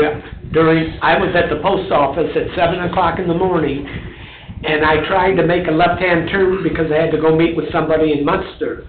I couldn't make a left-hand turn. I made a right-hand turn, went through the Strax parking lot, and thought I could make a left-hand turn. I couldn't do it. The traffic was backed up. I had to go all the way down Parish, go down 141st, and then take 41 to go to Munster. Right, right. So I understand that. Yeah. It's a problem for all of us in both of the communities, but we need to resolve these instead of having, come back next month or come back in 3 weeks or do that. We need to have results soon.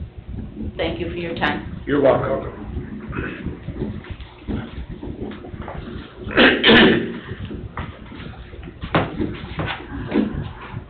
Pam Howard, 10013 West 141st. I live in Rose Garden. I don't know anything about what's happening in their neighborhood.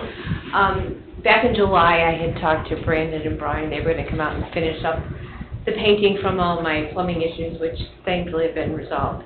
They were also going to come take out some fence posts that were cut off at surface level in my yard. I can show you pictures. They're probably about this big around, super sharp. There's 3 in my yard. My concern is safety.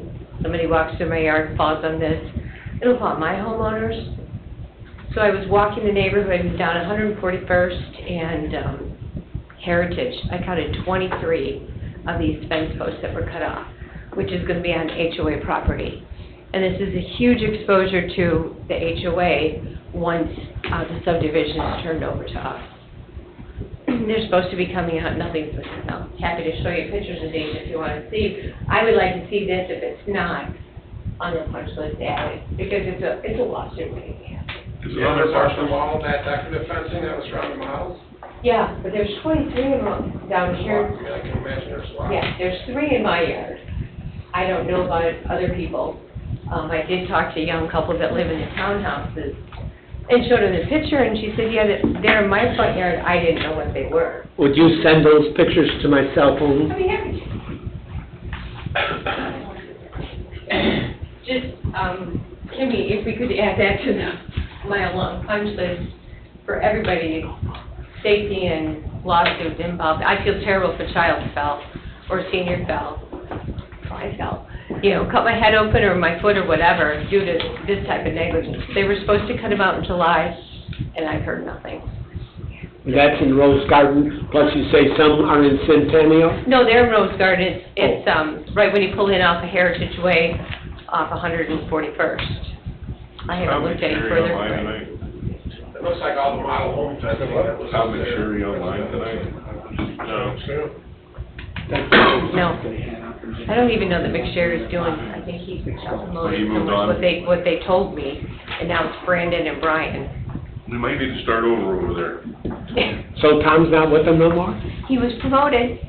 He was promoted. So was Andre, the 2 people that were getting stuff done. But So we're gonna have to get a hold of who's ever, the contact person that's been coming to come to the meetings and answer our questions. We need to talk to the council and find out what an appropriate time to start pulling these things are and just start doing it, because this is nonsense. Got $8 million. Yeah. thank you for your time. Thank you.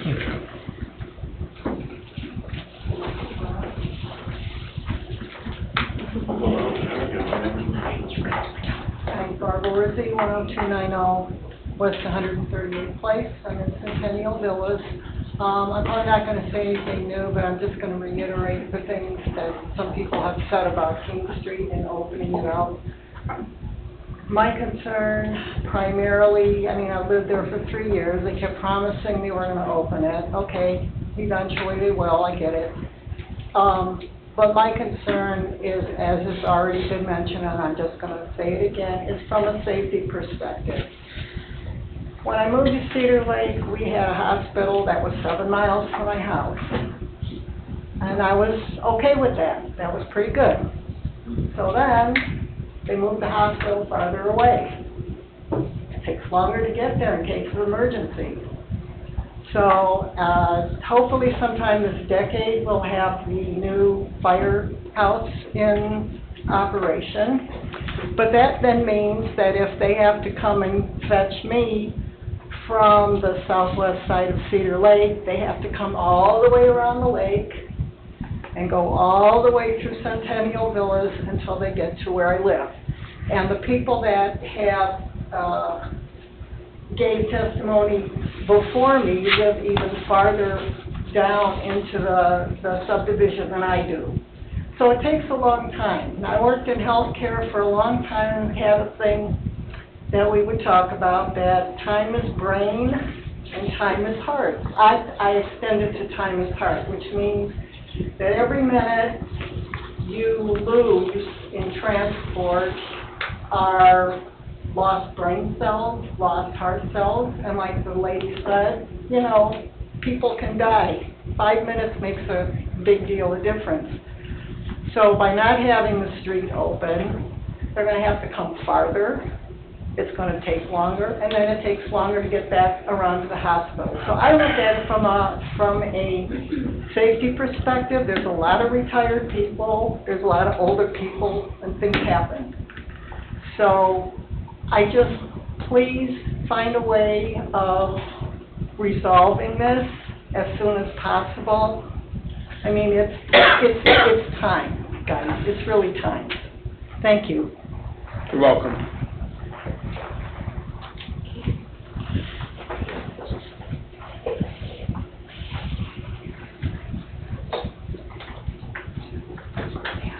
is Rich Cruzwick, 10080 West 134th Avenue. I happen to have the privilege of serving as the president of the HOA at Summerwinds. So, trust me, I hear a lot of what you guys hear, and probably a whole lot more.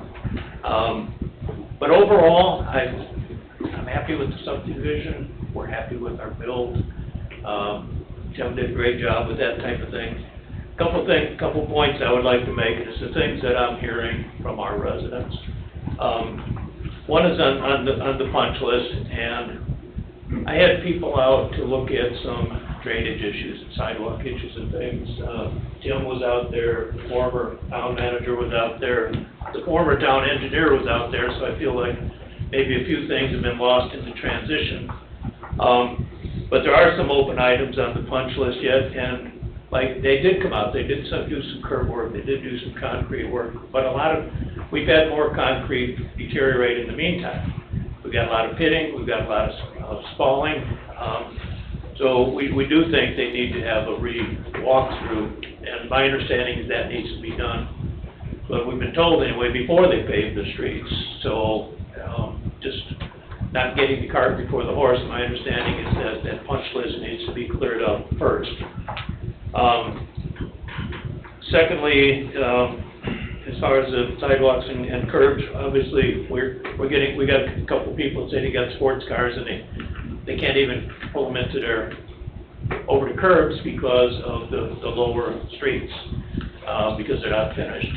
So we do get, people have not wanted King Street open for obvious reasons. It's a ton of traffic. It's going to be really an adjustment for the subdivision, but they're accepting the fact that this is going to happen. I mean, we know this is part of the package, but we just want to make sure that everything gets done well and coordinated when it is done. King Street, one thing that's come up a lot of times from my residents is speed bumps. Slow down the traffic. We know that's going to be, if you go from Parish on, I don't know if that's called King, all the way out to Parish, on route to 133rd by us, we've got stop signs in our subdivision, but once you hit the back of our subdivision, there's not one stop sign all the way back to Parish. So I'm assuming that's going to be a problem for their residents as well as for ours as people come zipping into that subdivision. We'd like to see some kind of speed bumps to slow things down. The other thing I'm wondering about was construction traffic. We talk about finishing the streets and the request to not have a maintenance bond or whatever.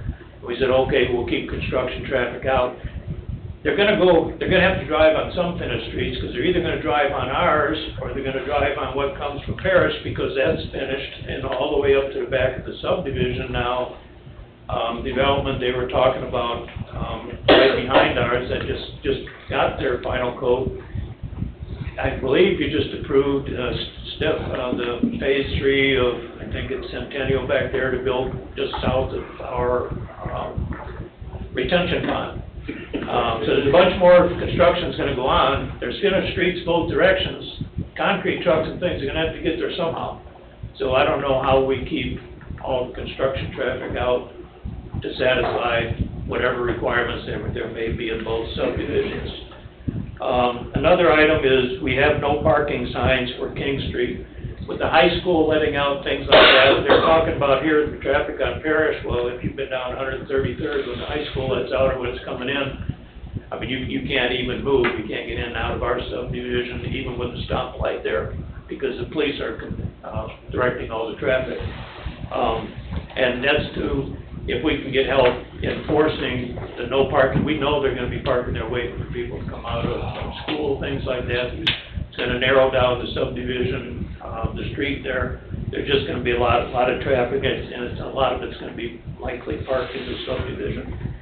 I do agree with what Jerry said earlier about street flooding.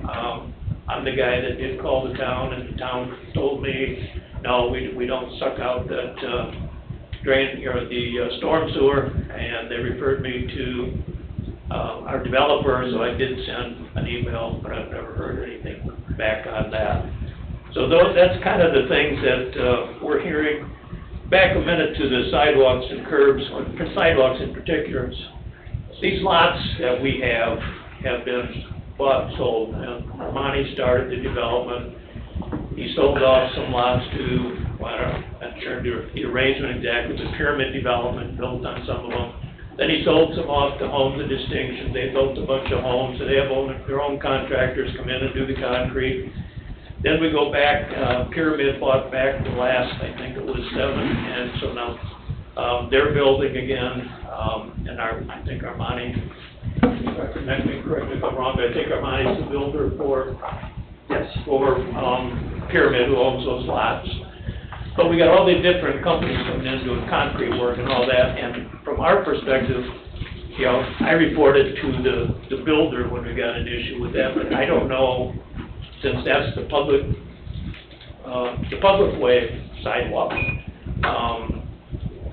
if that's the developer ultimately, if that's the builder of that particular lot, because we got all these different builders in the subdivision. So we feel we need to have a reinspection for those blocks, just to find out what's there, and let somebody sort out who's got to hopefully fix those, because once it gets turned over to the town, now those sidewalks are the responsibility of either the HOA or our residents. And so obviously when we take them over, we want them to be in as good a shape as they can be, so we don't start out at a deficit. Thank you. You're welcome.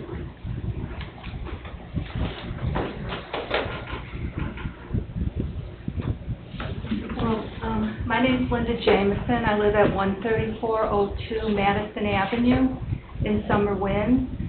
Our street is on the very west end of the subdivision. There's a subdivision fence that goes along, runs north and south behind our property. I haven't been able to get an answer whether that fence is on the property line or if our property and those of our neighbors extends beyond on the west side of the fence. Right behind us, it's all industrial there. There's a business who has built a parking lot on the easement, which is about 1.5 feet from the fence on our side. The water drains from that parking lot under the fence onto our property and the neighbors. The ground under that white fence has dropped, so now it floods more. We've had ducks swimming in there. My husband has had to put a drain from there into the storm sewer, which is like in the middle of the yard between the two properties on the north end, to get the water out so that our yard's not flooded. Last year we had Rich was out there, Don Oliphant was out there, there were a couple other gentlemen, said some things. I never heard any resolution about it. Our neighbor contacted Nick Ricupido. I sent a video of the flooding that we had in our backyard that was in the spring. That lasted 2 weeks, that it drained through that drainage tube my husband put up just on the surface of the ground. So I don't think that this company behind us should have been allowed to build a parking lot on a easement. We contacted NIPSCO. They say they're not responsible, they don't own that, it's an easement. They only need access because there's utility poles behind, on the west side of that fence. So you can't currently access it because the parking lot is like 1.5 feet from the fence. So no one clears the ground there for the water to drain properly, and I don't know whose responsibility that is. If the property belongs to the homeowners, on the west side of the fence, about, I don't know, 10 feet or whatever, we can't access it either. And the businesses aren't accessing it, and when we tried talking to the business behind us, they said it wasn't their problem. Tim, were you one of the people that went out there?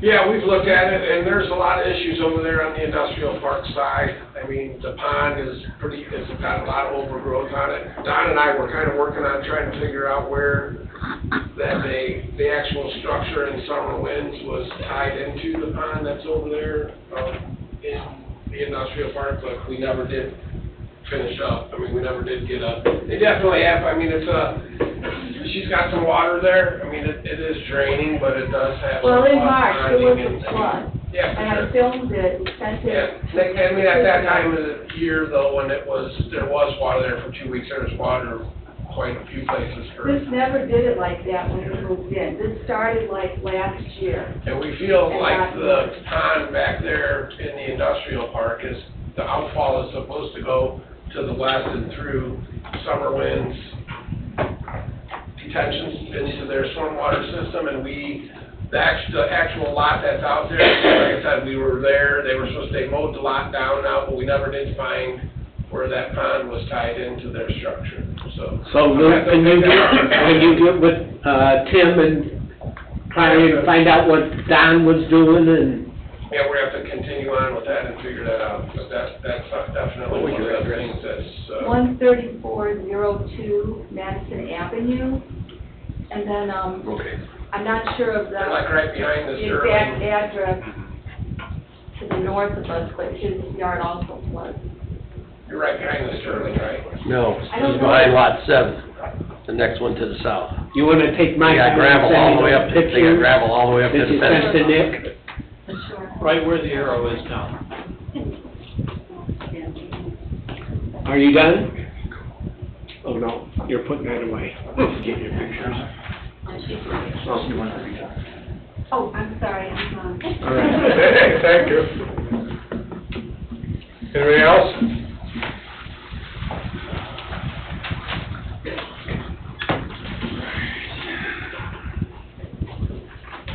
My name is Phil Gores, this is my wife Sarah Gores, we live at 13546 Beach Place in Offshore Estates, which is a hot topic. There's a lot of truth to what's going on with Brian's house, we're very familiar with what's going on over there. But there are other issues in the subdivision that you guys are not aware of, or I don't know if you are aware of them. For example, we have a drainage system behind our house on the west side of the subdivision that's supposed to go all the way down in the same area as that pond. It does not drain. Instead of sloped properly, it is pitched. So it's like almost a curve. So the water either comes back down our yard and our neighbor's yard, creates a nice little pool, nice little pond back there. Before their lawsuit started, it was supposed to get fixed, but we don't know where that's at. So, sounds like, with everything that's going on in this town, this might be a good opportunity for a developer to be held example before they leave and to take us with the bill. I don't know what we have in our account. We paid $300 a month in assessments. It's nowhere near the proper amount to cover the work, the scope of work that's going to take to fix this. I know they have a pretty nasty lawsuit going on. I watched Mr. Carey take pictures of Brian's house for an entire year. He knew damn well that foundation was way too high, and he's using it in this lawsuit. They both do, to be fair to both of them, they both do think they're really mature that we're going to end up paying more. And it's just, something needs to be done. Hopefully something can be done. But, we don't know what. So, we're very concerned about being stuck with the bill. We don't have, this has got to be 6 figures worth of work. Fix that pond, the drainage system behind us, we don't have it. And we don't want to fall back on the town either. So I don't know what we do here, but I really feel strongly that whoever the inspectors are, they need to take a much closer look at what's going on in that area. Because I feel like that's just the tip of the iceberg. So, you want to add? Yeah, we've been there about 2.5 years. The subdivision existed a couple of years before that. Unfortunately, by the time we got there, a partnership that started to be a new development for the area for residential and commercial went sour pretty fast. We most recently witnessed probably about a 3-hour screaming match on our one street between the two of them, so it's definitely hit his head. Dave Carey used to live there. He recently sold his home, so he's no longer a resident there. He still owns a lot. Brian Dykeman owns 2 more. Yeah, just doesn't have 1 more lot. Brian's got 2 more lots, technically. So the subdivision, we're supposed to have 9 homes. I believe we have 6 homes built, 5 residents living in them. Right. Ryan is still And in. technically, according to what the town code says, Ryan's house is not livable, it's like, not technically finished or complete, whatever the regulation says. But, he's got 2 more lots, Dave has 1 more lot to build home. I don't know what their plans are, but you guys are correct in such they're both non-standard. They're both gonna sell and try to leave us with it though. That's what it looks like. Your address is 13506? 13546, we're right in the corner. Oh, 46, okay. Yeah, so if you look at the map, I got yeah, it. your mouse is right over it. I got it here. Yep, Yeah. that's it. So, to continue to play off him and the fact with the water, I worry that we've had 5 or 6 homes built right now. Ryan's got 2 more lots, and there's another one to be built. Even if the water issue gets fixed in the pond in the back, who's to say when the next house gets built, it won't capitalize on that, right? The next house that gets built, the next house that gets built. There's also commercial property even higher on a hill, and who knows when that gets developed and built out, the impact that that's gonna have, even in the longer future for that pond in the back. Right now, we don't own our HOA. It's been communicated that once we hit a certain percentage, that HOA is gonna turn over to us, which is where the concern Well, comes of who is yeah. going to be responsible for paying Right. for that. Who's gonna be responsible for maintaining it, to be quite frank, because right now we don't. No resident that lives there has any reason to go back there and take care of it. That's a longer term thing that would need to be figured out. Our neighbor directly behind us, who is not within this offshore gated community, I feel very bad for her. She sits at the bottom of a hill in a stupel behind our house. She's flooded multiple times already, has multiple sub pumps put in. She had the first floor of her whole house redone. Yeah. Because the water damage was so bad, because it's not draining properly. At her expense, well, I'm sure insurance helped out or whatever, but it was at her expense that did it. You know, as far as residents go, there are multiple versions of bylaws between the 2 developers, and I consider them both to be the developers, because they entered in a partnership together to build these homes. Regardless of how they want to call themselves, they had a general contractor to finish the first 3 homes, and then they decided to take it upon themselves. So to me, they're both developers. There's just a big mess there, and we don't know what the story is.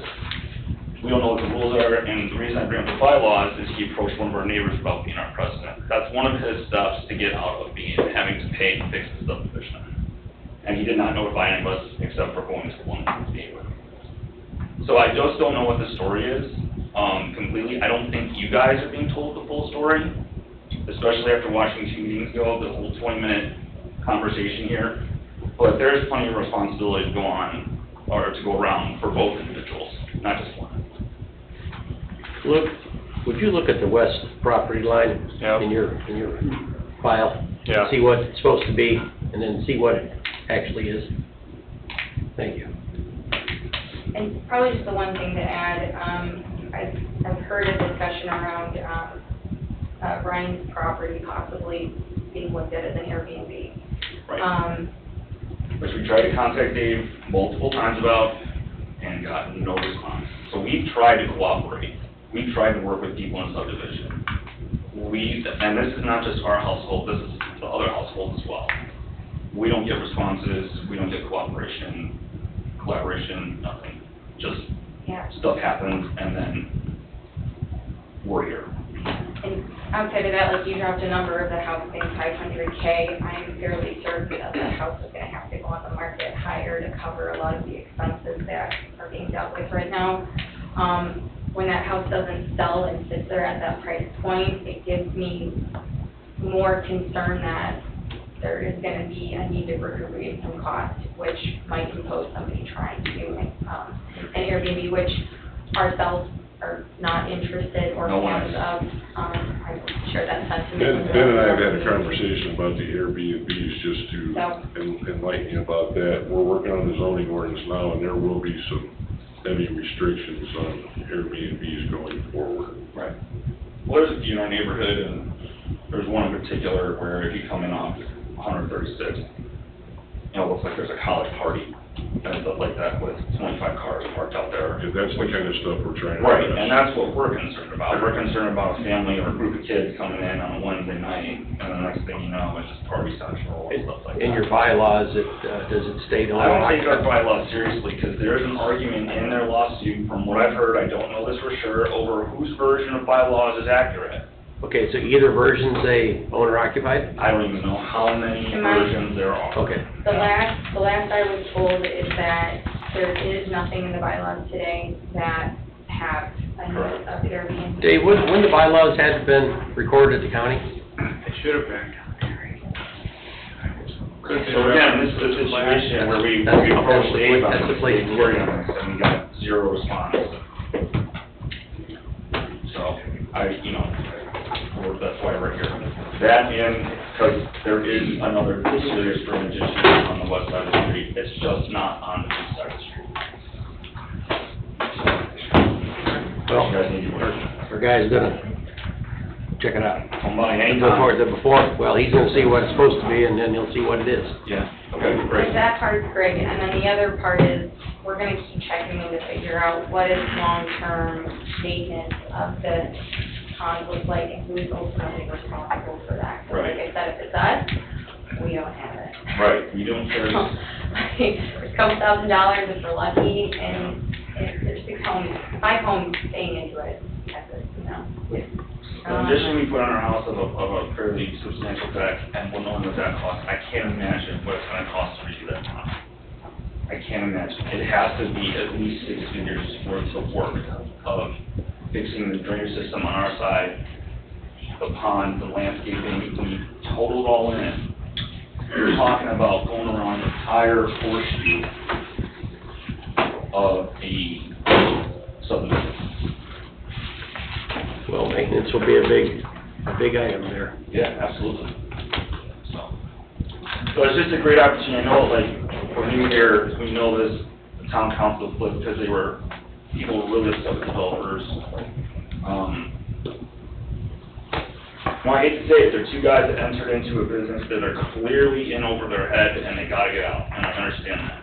But someone's gotta be held responsible for this. And it really shouldn't be outsourced. And it shouldn't be the town either.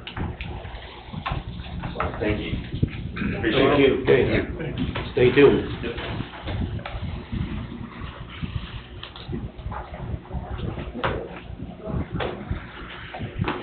Dave Carey, 13463 Beach Place. In response to Mr. Goer's comment about the drainage, it was never brought to my attention ever, and there also is a manhole in their backyard that is operating properly. There's never been a drainage issue over there. The other thing I want to talk about is the pond. I did meet with an excavator in that pond day before yesterday to see what it would cost to get this resolved. When we looked at that pond, there's 8 inches of sediment in the pond and in the detention area, and the sediment is 3/4 full. So the number that Tim is throwing at you, the $8,000, is only for the excavation portion of that. It still needs to get seeded and blanketed, which will be about another $4,000. Now, I think everybody here that's been on this board well knows I would never skirt my responsibilities. Every project that I've taken on in this town, I've completed and I've done above and beyond. This is no exception. In June of '22, I completely graded that detention area and I redug that sediment pond. And in your emails, I sent you pictures and illustrations of that. So we in '22, when I built my last house there, we put that detention pond at what it was on the specs for the subdivision, and we also redug that sediment pond. And it was at exact grade. In 2 years, we now have 6 inches of sediment on the top of the detention, and the sediment pond is 3/4 full. And I wanted to say one more thing about the slope. I believe our town ordinance on the slope of the driveway is no greater than 10%. Correct? 8% is the... 8%. And out of all the homes that are built in that subdivision, none of them are over that. Most of them are 6%. So now we have one at 12%. Not only is that at 12%, as I explained before, our subdivision drops from south to north, and every one of those lots is to drop 2 feet going north. So lot 9, which is the very last subdivision going south, is at the proper grade. Lot 8, the next one going south, is 2 foot higher than that, when it should have been 1.5 feet lower than that. So we have that whole issue along with a 12% slope on that driveway. Now, over the last 2 years, I have communicated with the building department, and I'm sure I have at least 40 texts back and forth about this issue of the sediment running into the detention. And yes, this is a great expense, and it should not be passed on to the HOA, nor should it be passed on to me, because clearly, of all the videos that I've taken, hundreds, over the last 2 years, hundreds of videos of this sediment leaving that property and going into detention, and I've contacted the town to rectify this, and it could have been rectified. They could have put check dams in place all along that and slowed that water down, and it wouldn't have gotten into the detention. But because there was little to no erosion control put in place, or nothing further beyond that to stop that, this is what has happened in 3 years. So that's all I have. I thank you for your time. Okay, thank you. Any other public comment? Sorry, Bill Gorski on 13546 Beach Place. When I moved in March 2023, I had a direct conversation with Dave Carey explaining the situation with that drainage system. So he does know about it. That's all I want to say. Thank you. Any other public comment? Nobody online? Public comment is closed. We are adjourned.